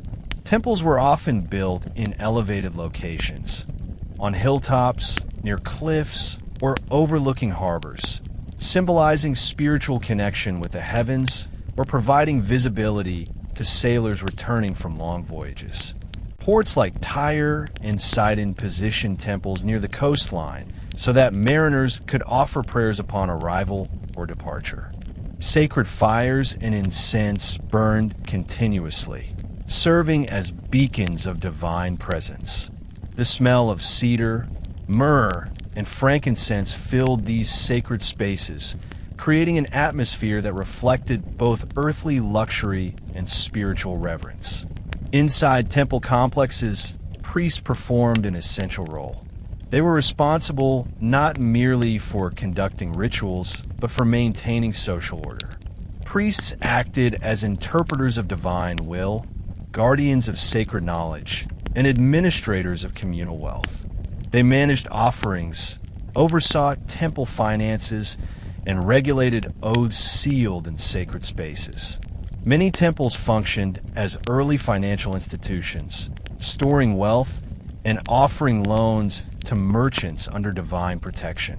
Breaking an oath sworn within a temple was considered a severe offense, not only a crime against society, but a transgression against the gods themselves.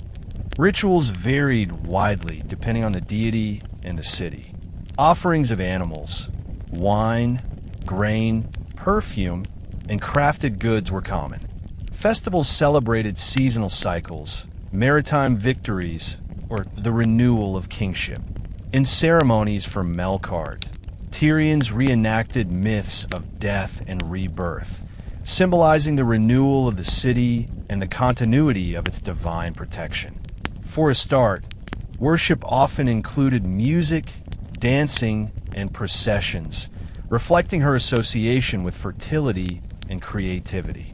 Ritual purification, including washing in sacred springs or burning fragrant resins, prepared worshippers for communion with the divine. Sacred inscriptions, amulets, and votive offerings formed another important part of Phoenician religious expression.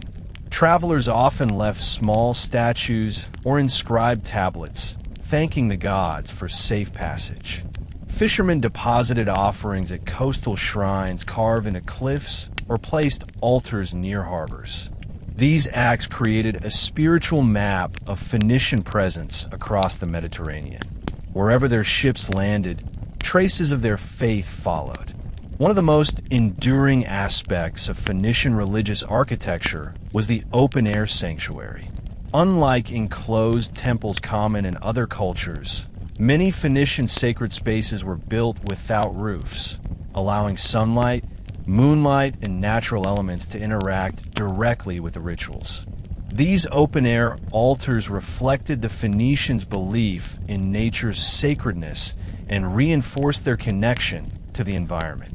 Mountains, groves, springs, and coastal promontories often became sanctified spaces.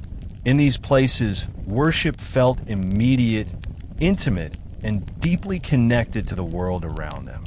Phoenician religion was not static. It traveled with the people as they founded colonies across the Mediterranean.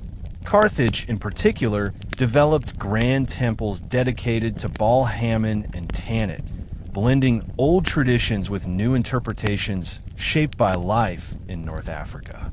Temples in Carthage became centers of political authority, spiritual life, and cultural identity, much like their Levantine counterparts. The spread of Phoenician religion across colonies ensured that their spiritual heritage endured long after their political independence faded. Through their sacred architecture, rituals, priesthood, and spiritual practices, the Phoenicians created a religious system that mirrored their maritime identity. Flexible, resilient, adaptive, and deeply attuned to the forces that governed their world. The Phoenician alphabet stands as one of the most transformative inventions in the history of humanity. Long before the world embraced modern writing systems, Greek, Latin, Arabic, Hebrew, Cyrillic, the Phoenicians pioneered a method of recording language that broke decisively from the complex scripts of earlier civilizations. While Mesopotamian cuneiform and Egyptian hieroglyphs required hundreds of symbols and years of specialized training, the Phoenician alphabet distilled writing into an elegant system of just 22 characters. Each symbol represented a consonantal sound, making the script not only efficient, but accessible to ordinary merchants, sailors, and artisans. This radical simplicity served as the foundation upon which much of the world's writing would later evolve. To appreciate the magnitude of this innovation, one must understand the writing systems that preceded it. Cuneiform, developed in ancient Sumer, relied on wedge-shaped marks pressed into clay tablets and required memorizing hundreds of signs. Hieroglyphs used ideograms and phonetic elements that blended artistry with linguistic complexity. Even scripts like Linear B in Mycenaean Greece demanded specialized scribes capable of decoding complicated syllabic patterns. Into this world, the Phoenician script appeared like a breath of fresh air, practical, adaptable, and stripped of all unnecessary ornamentation. The genius of the Phoenician alphabet lay in its phonetic nature. Instead of relying on symbols to represent entire words or concepts, each character corresponded to a distinct consonant sound. By combining these letters, users could express an unlimited range of words and ideas. The alphabet structure reflected the Phoenicians' needs as maritime traders. They required a writing system that could be taught quickly, recorded easily on papyrus or pottery, and used across great distances. Contracts, inventories, trade agreements, shipping lists, religious dedications, and personal correspondence all became far easier to create and transmit. The alphabet's portability accelerated its spread.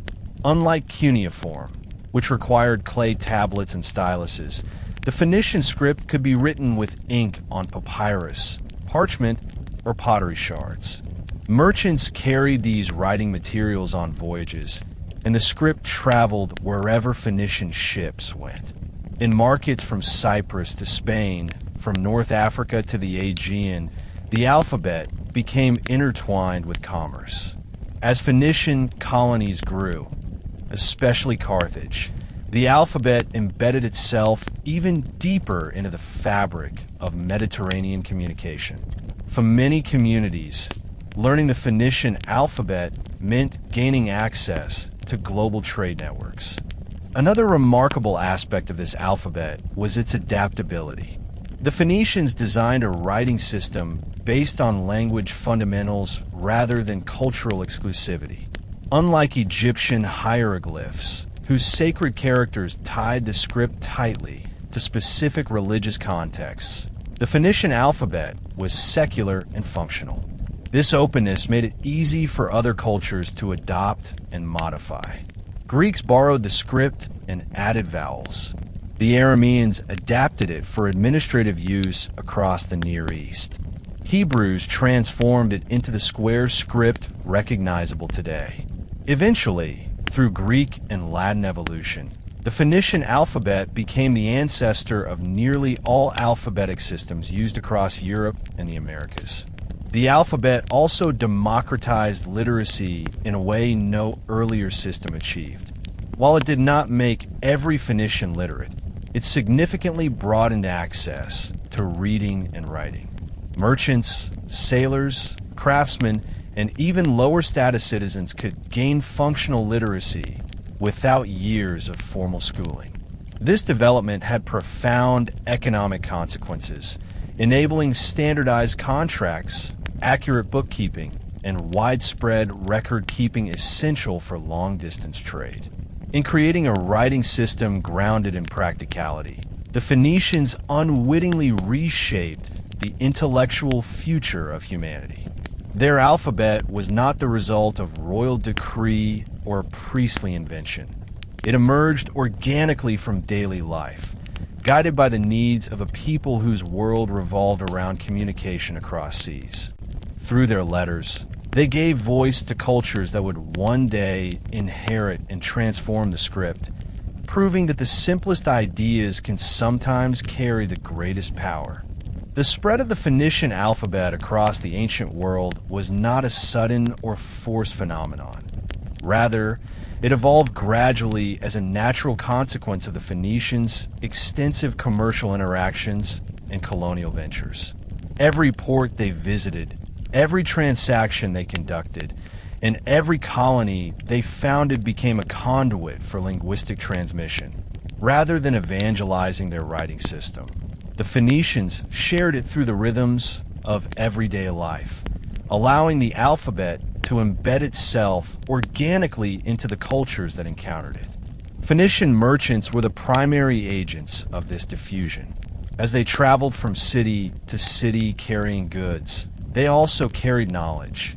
Most importantly, the ability to record information in a clear and efficient script. Greek traders encountered these letters in marketplaces, on cargo manifests, and in carved inscriptions near harbors. Over time, Greek communities observed the value of a system that allowed fast and accurate communication.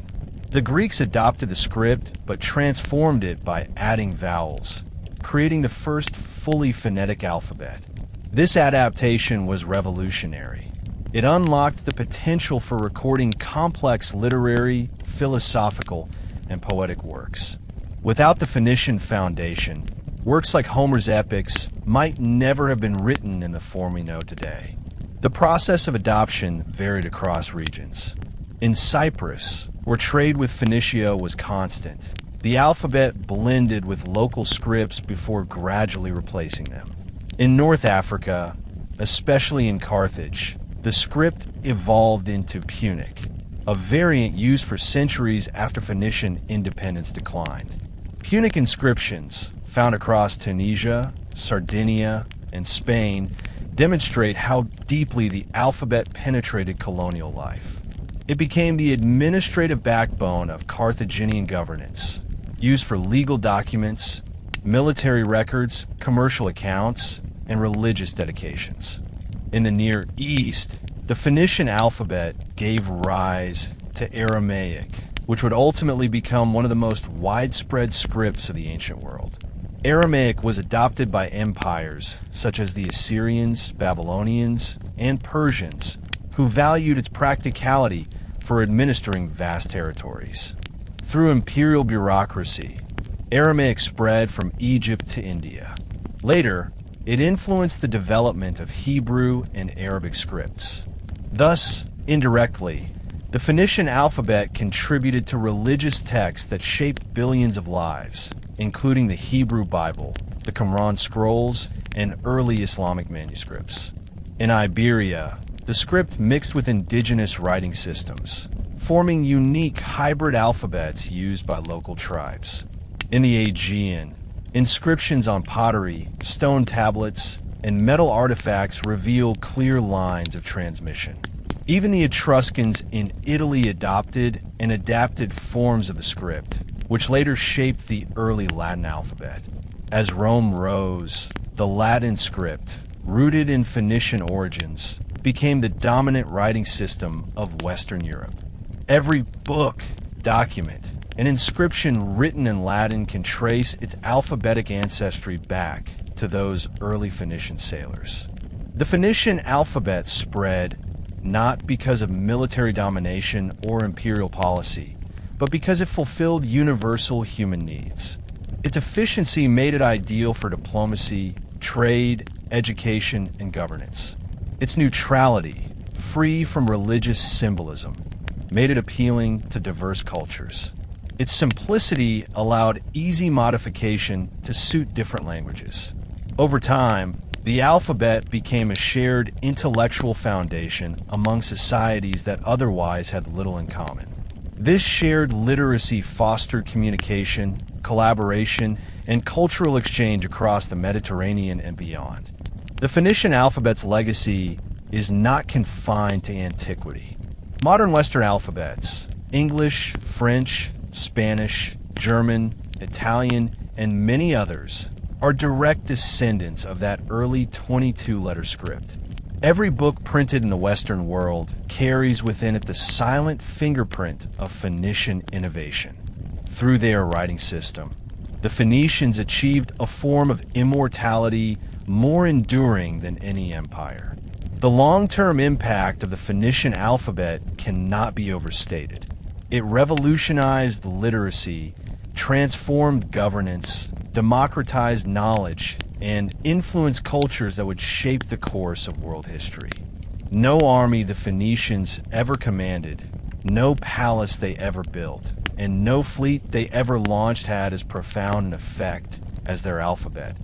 An invention so simple yet so powerful that it altered humanity's intellectual trajectory.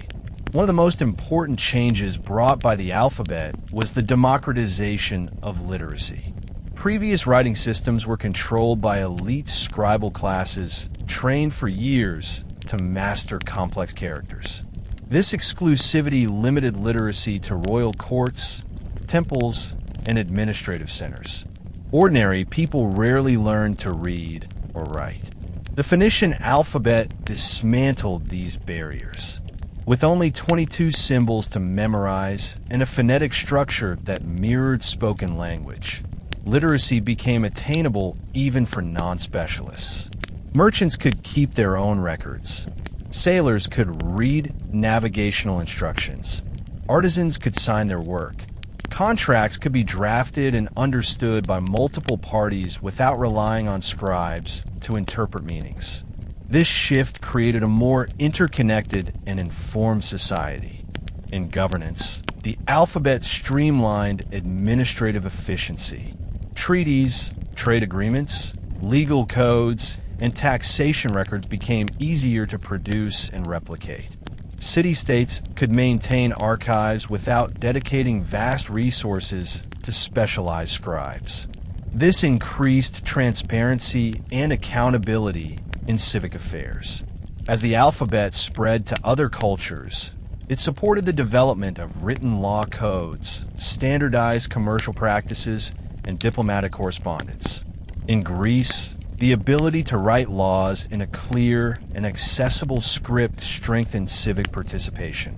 In Rome, the Latin alphabet, descended from Phoenician origins, became the backbone of an empire's vast administrative machine. In the Near East, Aramaic writing unified diverse populations under Persian governance. The alphabet also facilitated the preservation and transmission of cultural heritage.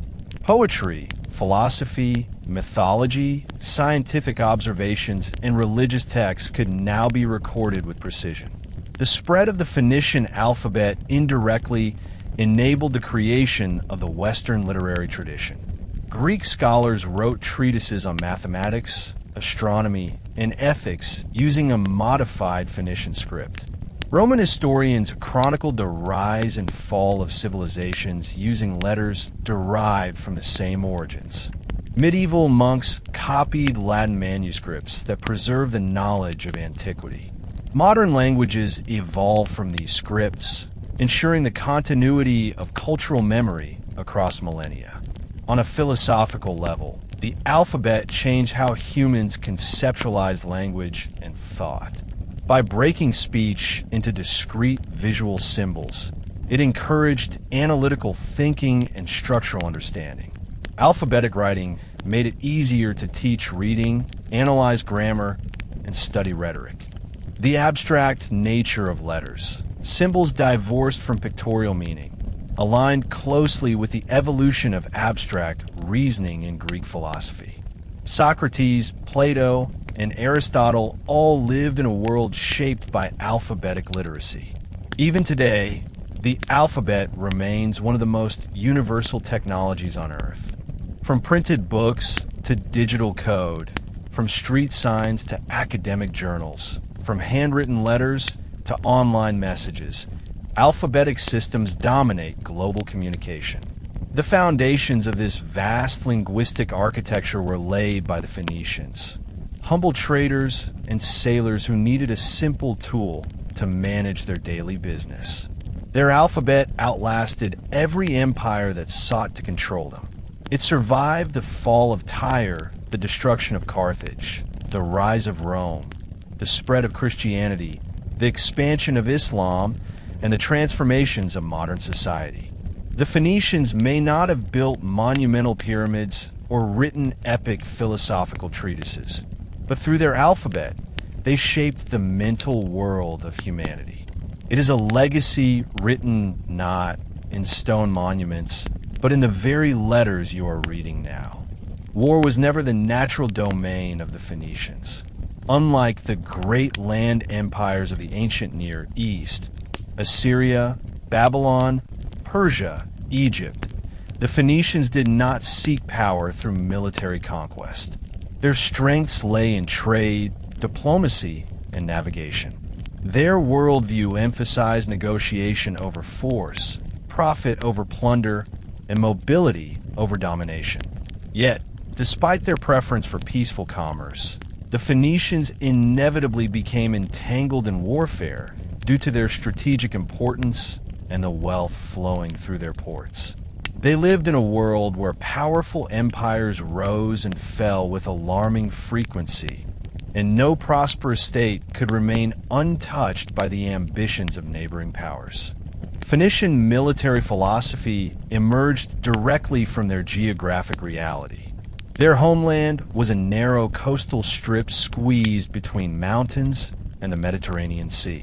This geography limited their ability to raise large armies, but offered immense advantages in maritime defense. The sea was their shield and sword. When threatened by powerful armies, Phoenician cities relied on their fleets and fortified island positions to resist invasion. Tyre, famously built partly on an offshore island, became almost legendary for its ability to withstand sieges. Its walls rose straight from the sea, making land assaults nearly impossible and requiring invaders to combine naval and engineering expertise to even attempt a breach.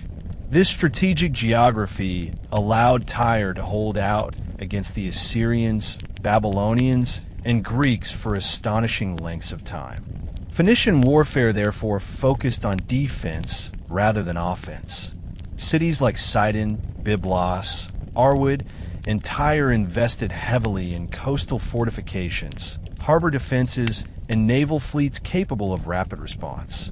Their warriors were trained not for long land campaigns, but for defending urban centers, protecting harbors, and supporting naval missions.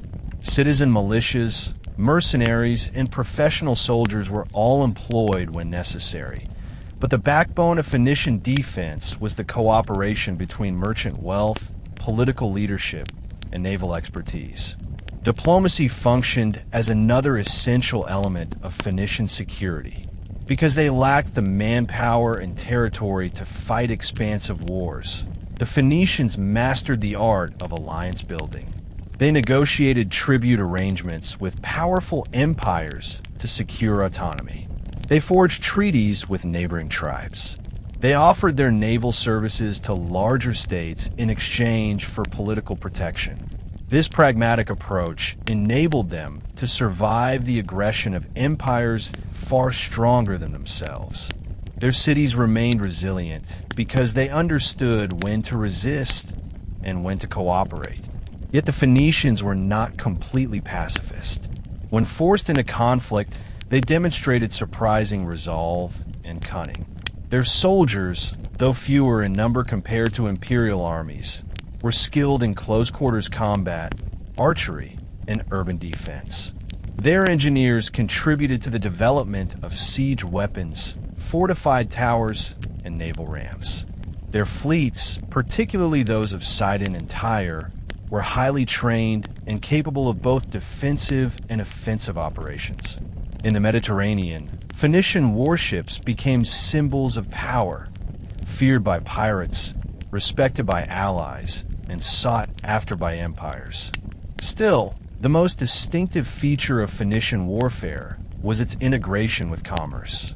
Ships that carried goods during peacetime could be converted into war vessels. Merchant wealth funded defensive walls, fleets, and armies. Colonies provided strategic bases for regrouping during conflicts. Warfare for the Phoenicians was never an end in itself. It was a means to preserve the commercial lifelines that sustained their society. Thus, the Phoenicians emerged as a civilization of reluctant warriors, peaceful by choice, formidable when necessary, and always guided by the belief that trade, knowledge, and cooperation offered more lasting gains than conquest. Their approach to war reflected their broader worldview, flexible, adaptive, and deeply rooted in the maritime identity that shaped their destiny. If Phoenician warfare had a true arena of dominance, it was unquestionably the sea. Their naval tradition was the beating heart of their civilization, shaping their military strategies just as profoundly as it shaped their trade. The sea was both battlefield and sanctuary, a realm in which the Phoenicians moved with unmatched confidence. Their ships, masterpieces of engineering, were not only commercial workhorses, but also formidable weapons when a need arose. For centuries, these vessels allowed Phoenician cities to challenge empires, evade sieges, defend colonies, and establish unrivaled control over Mediterranean maritime routes. The construction of Phoenician warships reflected generations of experimentation and innovation. Their most iconic vessel was the bireme, a sleek galley with 2 levels of oars and a reinforced prow designed for ramming enemy ships. This design maximized speed, agility, and striking power.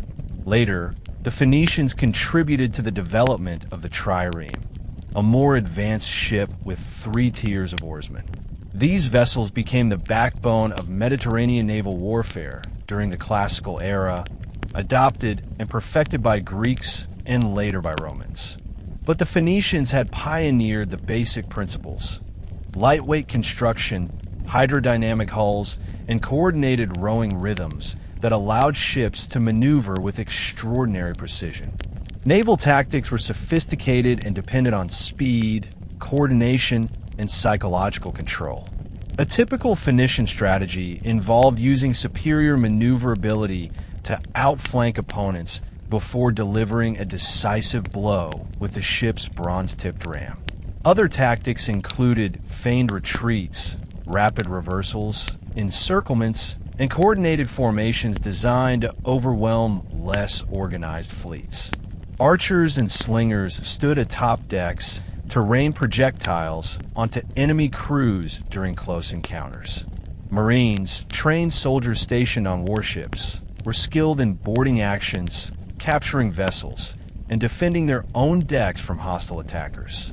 Phoenician naval success rested not only on technological and tactical superiority, but also on training. Rowers practiced complex rhythms that allowed ships to execute sudden turns, bursts of acceleration, and synchronized maneuvers. Commanders developed signals through drums, horns, or flag movements to coordinate actions across entire fleets. This level of discipline set Phoenician navies apart from less experienced maritime powers. Even large empires such as Persia recognized this expertise, employing Phoenician fleets during major military campaigns, including the invasion of Greece.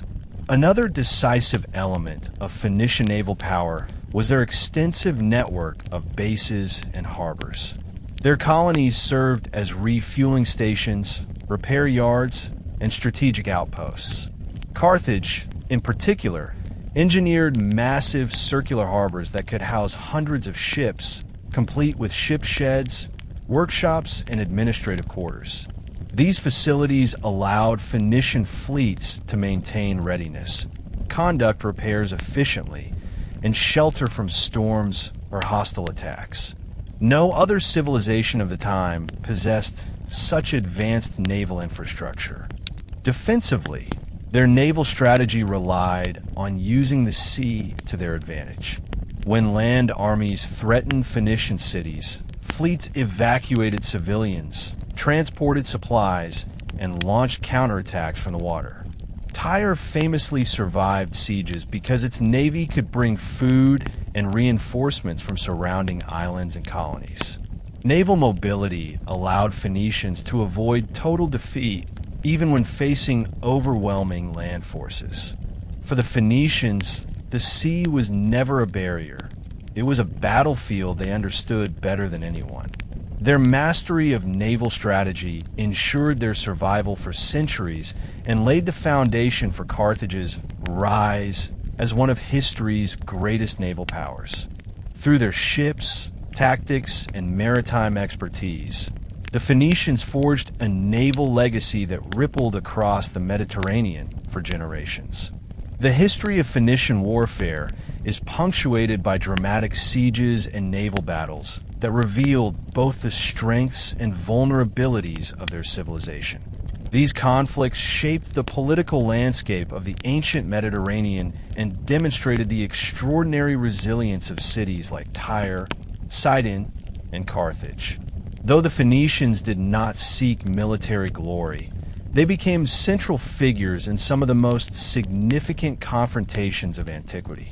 These battles not only tested their defensive capabilities, but also revealed the strategic brilliance that allowed them to endure against seemingly impossible odds. One of the most famous sieges in ancient history was the Siege of Tyre, led by Alexander the Great in 332 BCE. Tyre, built partly on an offshore island, had long been known for its near-impenetrable defenses. When Alexander demanded entry to the city to offer sacrifice at its temple of Melkart, Tyre refused, determined to maintain independence. Alexander responded by undertaking an engineering feat of unprecedented scale, constructing a massive causeway from the mainland to the island. The Tyrians resisted fiercely, using their navy to disrupt construction, burning siege engines, and launching daring counterattacks. Yet Alexander persisted, bringing ships from conquered Phoenician cities to form a blockade.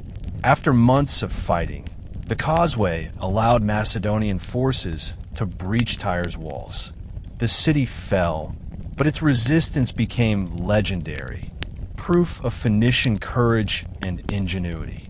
Sidon, another major Phoenician city, also faced dramatic conflicts. During the Persian era, Sidon became a crucial naval ally to the empire, but when the Sidonians rebelled against Persian rule in 351 BCE, their revolt was met with devastating force. Facing overwhelming odds, the Sidonians chose mass self-destruction rather than surrender.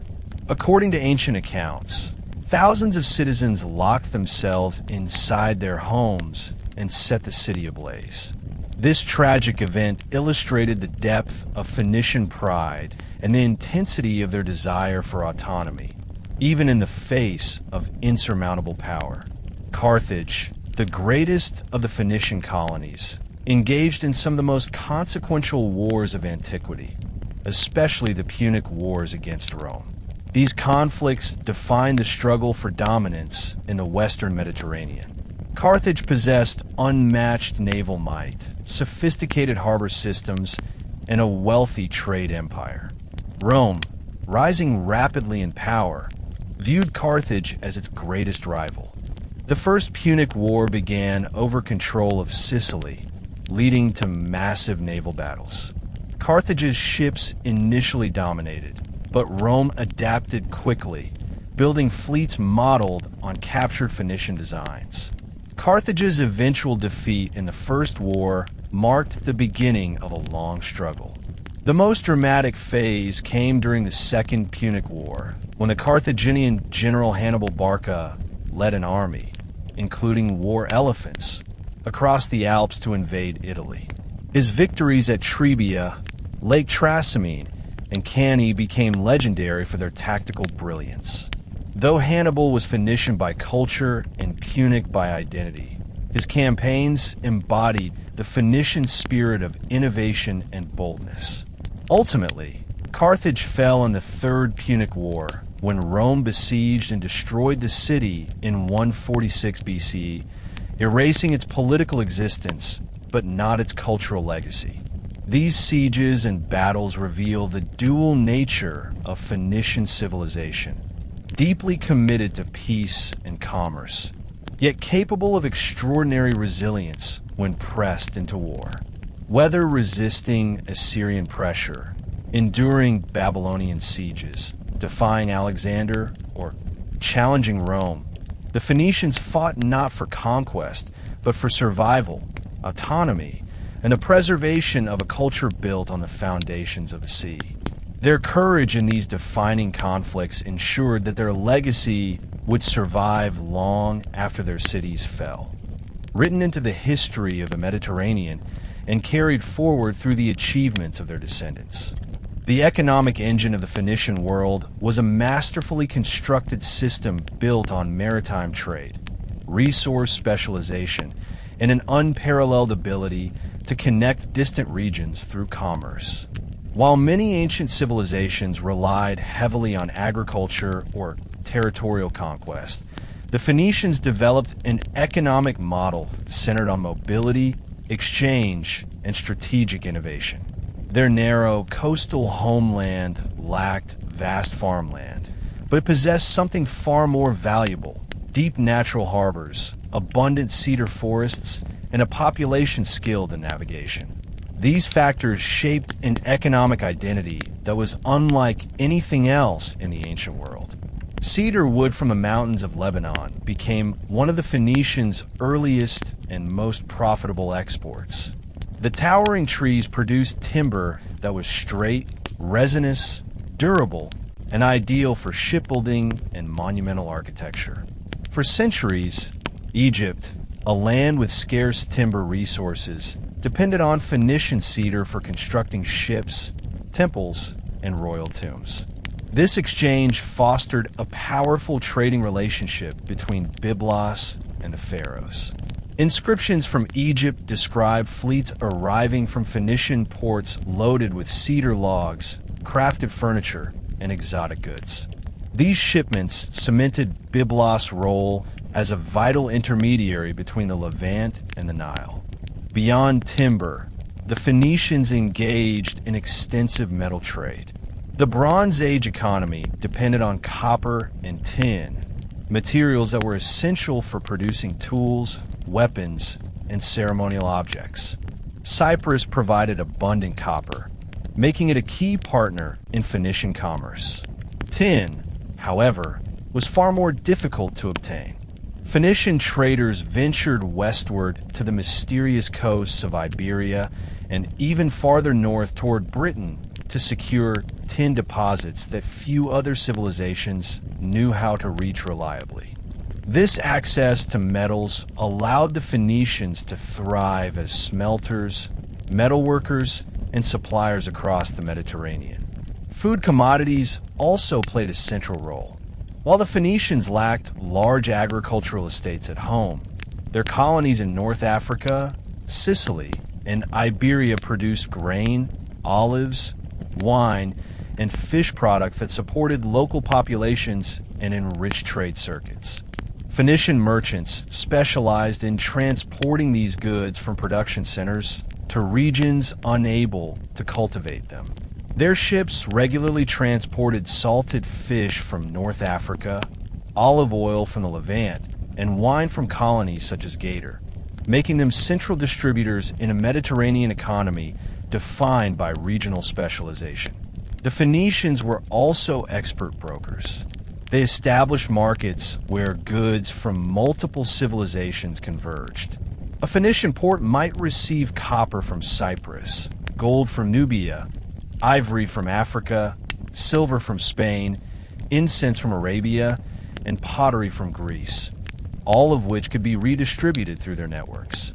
This role as intermediaries allowed them to profit enormously even without producing every commodity themselves.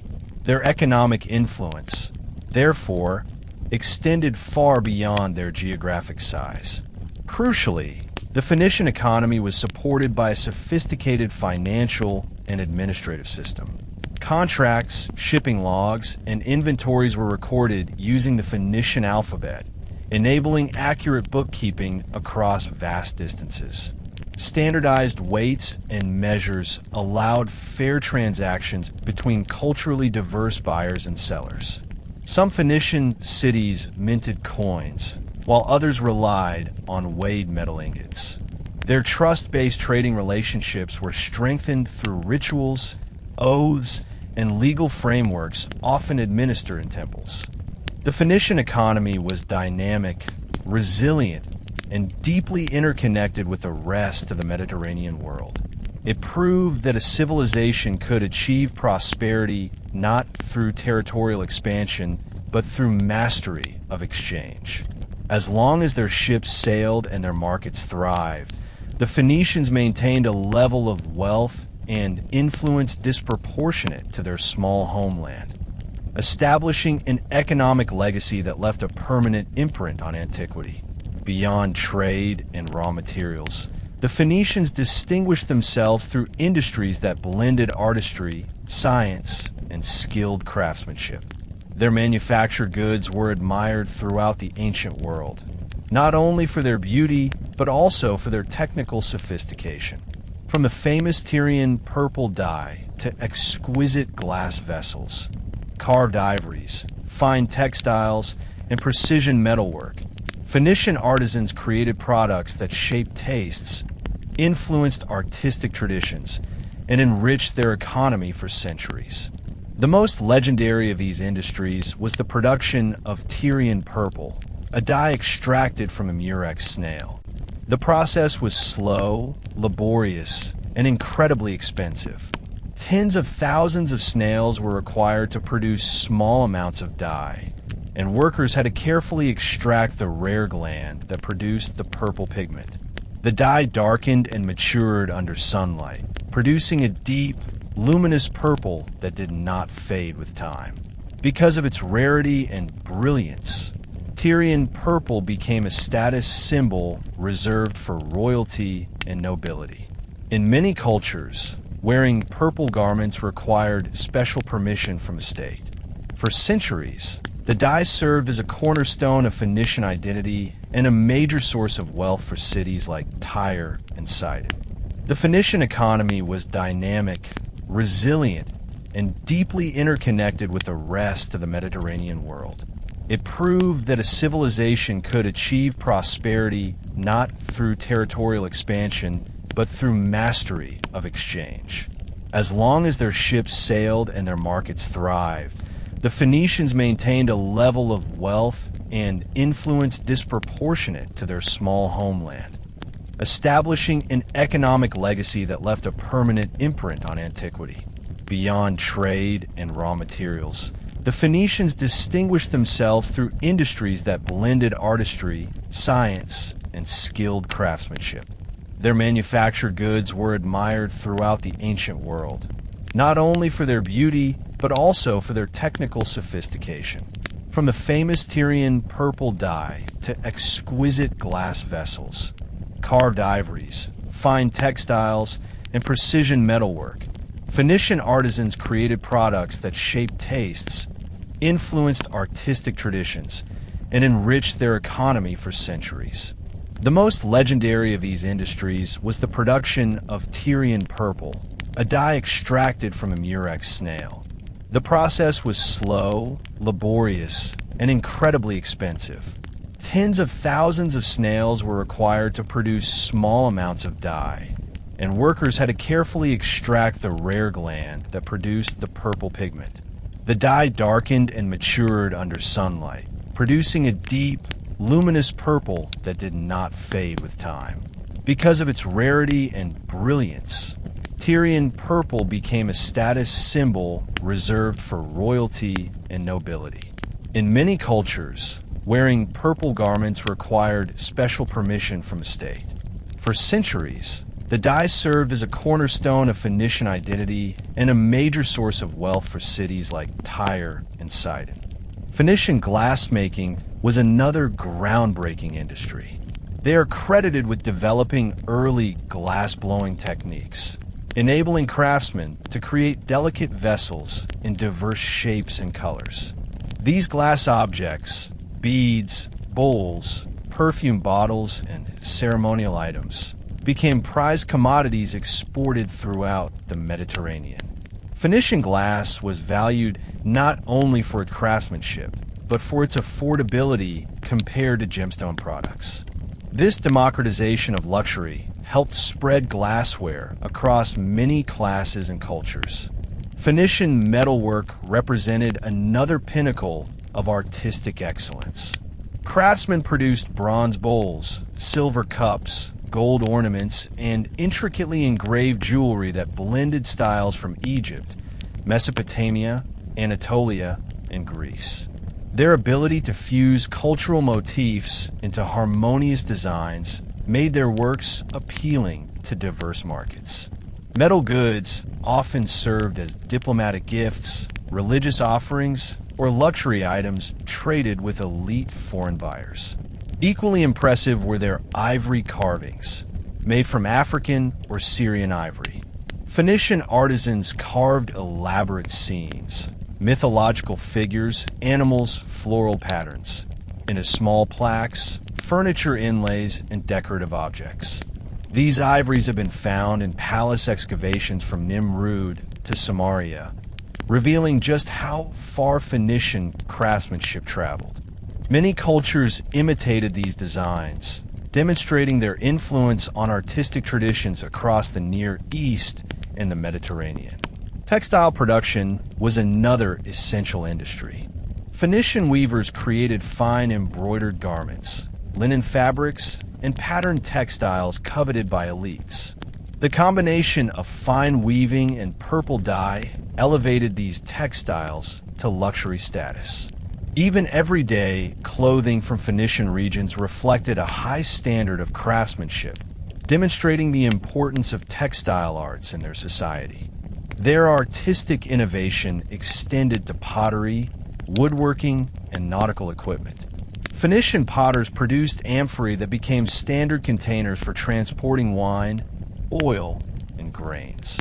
Their woodworking skills, especially with cedar, allowed them to build highly durable furniture, musical instruments, and ceremonial objects. Their nautical expertise resulted in precision tools, rope weaving techniques, and ship components that enhanced maritime performance. The industries of the Phoenicians were not just sources of wealth. They were expressions of cultural identity. Their artisans were not anonymous laborers. They were masters of craft whose skills were passed down across generations. Their creations embodied a blend of practicality and artistry that resonated throughout the ancient world.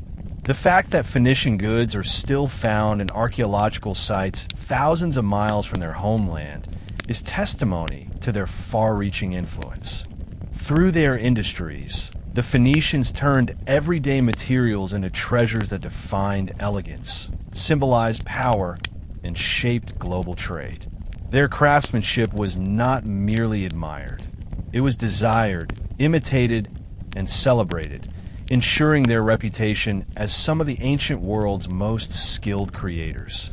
Markets were the living heartbeat of Phoenician civilization. Unlike empires driven by territorial conquest, the Phoenicians built a world of economic interdependence, connecting cities and cultures through vast networks of exchange.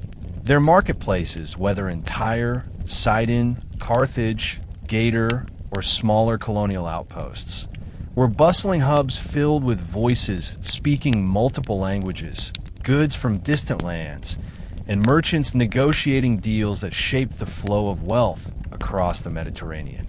A typical Phoenician market offered an astonishing variety of products: aromatic resins from Arabia, papyrus from Egypt, olive oil from North Africa, wine from Cyprus, copper from Cyprus, tin from Britain, silver from Spain, gold from Nubia, spices from the Near East, and manufactured goods from local workshops all found their place in stalls and warehouses. These markets were not merely places of trade. They were centers of cultural interaction. Travelers from Greece, Egypt, Iberia, and the Levant gathered in Phoenician ports, exchanging stories, customs, and ideas alongside goods. Merchants held elevated status in Phoenician society. They were not viewed as simple traders, but as ambassadors of culture, diplomats of commerce, and facilitators of knowledge exchange. Successful merchants owned fleets, funded expeditions, and formed influential families whose wealth extended across generations. Their skills went far beyond price negotiation. They needed linguistic ability, knowledge of foreign customs, understanding of accounting, mastery of navigation, and a deep sense of diplomacy. A skilled merchant could build relationships with tribal leaders in Iberia, negotiate contracts with Egyptian officials, and coordinate shipments to colonies in North Africa, all within the same season. Phoenician commercial activity was supported by advanced economic practices. Their use of standardized weights and measures allowed fair exchange between diverse cultures. Their alphabet enabled written contracts, receipts, and correspondence. Temples often functioned as financial institutions, safeguarding valuables, facilitating loans, and serving as neutral grounds for legal disputes. These innovations made the Phoenicians pioneers of early financial systems, long before formal banking systems emerged in Greece or Rome. Colonies played a crucial role in expanding markets. Cities like Carthage, Gator, and Motia served as commercial gateways, connecting local populations with global trade networks. Colonies supplied raw materials to the homeland and distributed manufactured goods throughout foreign regions. Some colonies specialized in particular industries. Gator became famous for its salted fish, while Carthage developed thriving agricultural estates. Together, these colonial markets formed the backbone of a Mediterranean-wide commercial empire. Equally important were trade treaties, alliances, and economic partnerships.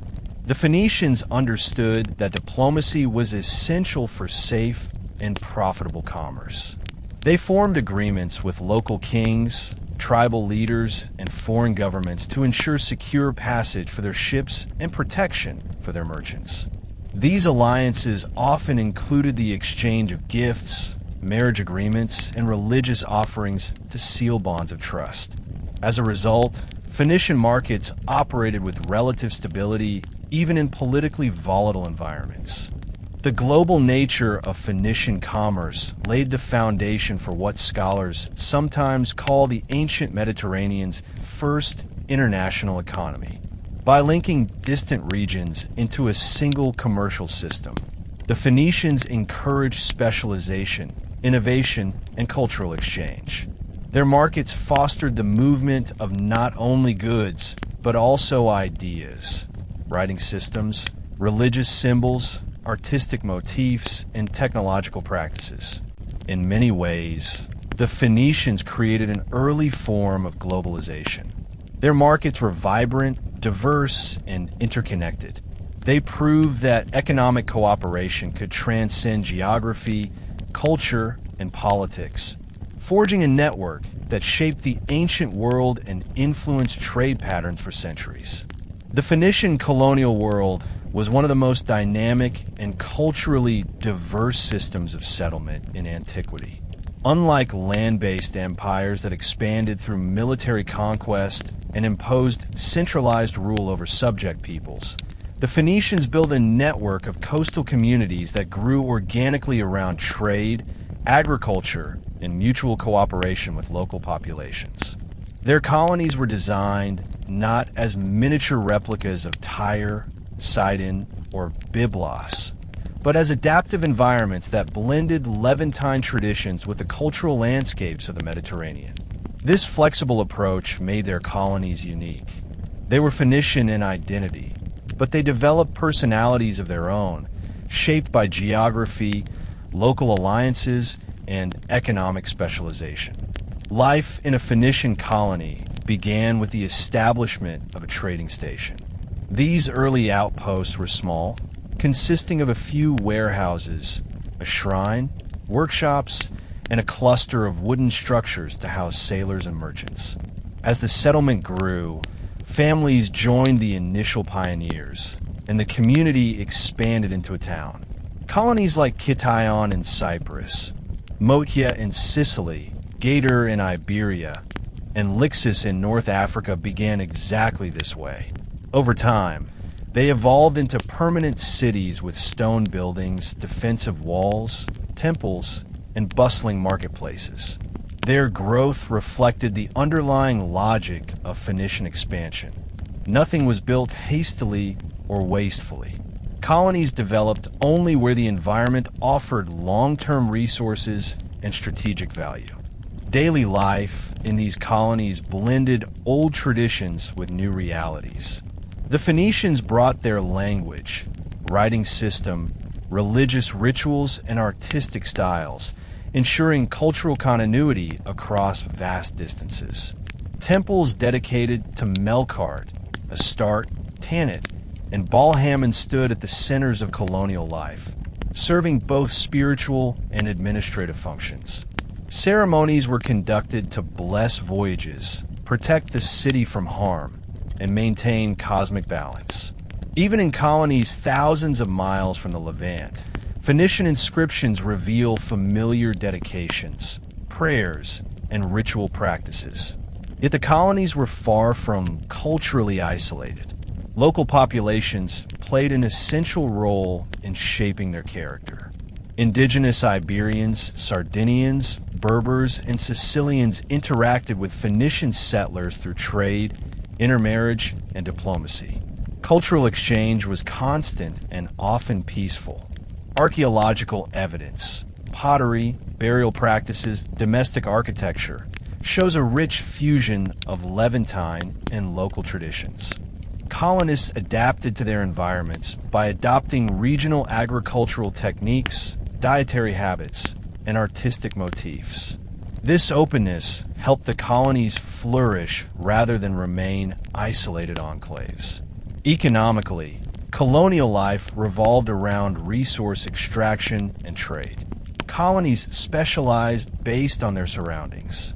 Gator became known for its fishing and salt industries, producing goods that fed Phoenician markets across the Mediterranean.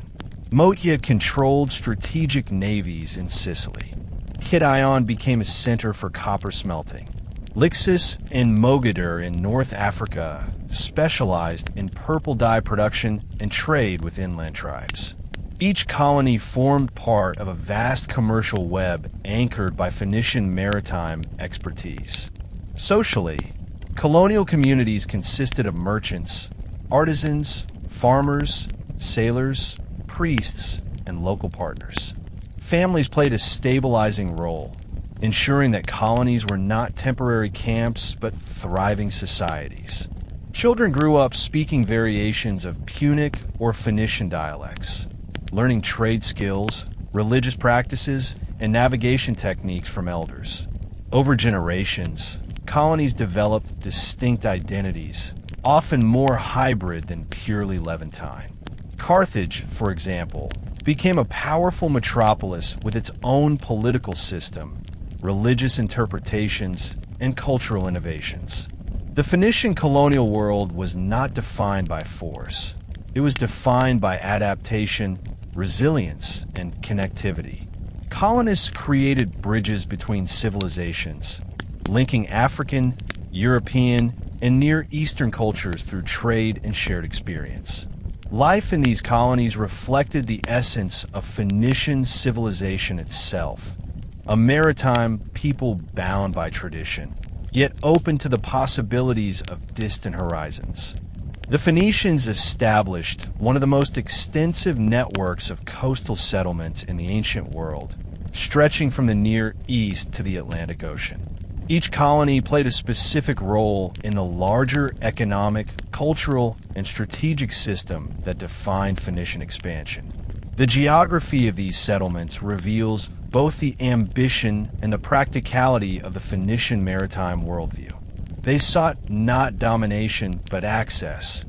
Access to natural harbors, trade routes, metal resources, fertile lands, and cooperative local populations. The result was a constellation of interconnected communities that shaped Mediterranean history for centuries. Cyprus was among the earliest and most important hubs of Phoenician settlement. Its copper mines were legendary, providing one of the fundamental metals of the ancient world. By the first millennium BCE, Phoenician communities had firmly established themselves in cities like Kition. Here, Phoenician culture blended deeply with Greek and Cypriot traditions. Kition became an essential center for trade, religion, and manufacturing. Its harbor facilitated voyages to the Aegean, Egypt, and the Levant, while its workshops produced metal goods, pottery, and textiles that circulated across the Mediterranean. Sicily hosted several significant Phoenician settlements, including Motia, Soluntu, and Panormus. Motia, situated on a small island connected to the mainland by a causeway, became a major commercial and naval center. The location allowed easy access to inland trade routes while providing security from hostile forces. Phoenician settlers in Sicily interacted closely with Greek colonists, indigenous tribes, and other Mediterranean travelers. Competition between Phoenicians and Greeks intensified over time, especially for control of trade routes and agricultural lands. But Sicily remained a melting pot where cultures continuously influenced one another. And that brings us to the end of our journey through the vast, powerful, and unforgettable world of the Phoenicians, a civilization that lived on the sea, thrived on innovation, and left behind a legacy woven into the fabric of our modern lives. Today, you learned how the Phoenicians connected the ancient world through trade and diplomacy, invented the alphabet that became the foundation of modern writing, master navigation, stars, and shipbuilding, built Carthage, one of history's greatest cities, fought legendary battles against Rome, created technologies, industries, and cultural networks that still influence us today, survived not through conquest, but through creativity, adaptability, and collaboration. The moral of their story is clear. True power doesn't always come from armies or empires. Sometimes it comes from ideas, from connection, from courage, from the ability to adapt, innovate, and reach beyond the horizon. The Phoenicians remind us that even a small people, with the sea as their only ally, can shape the destiny of the world. If you enjoyed this epic journey, make sure to stay tuned to History Teller YT.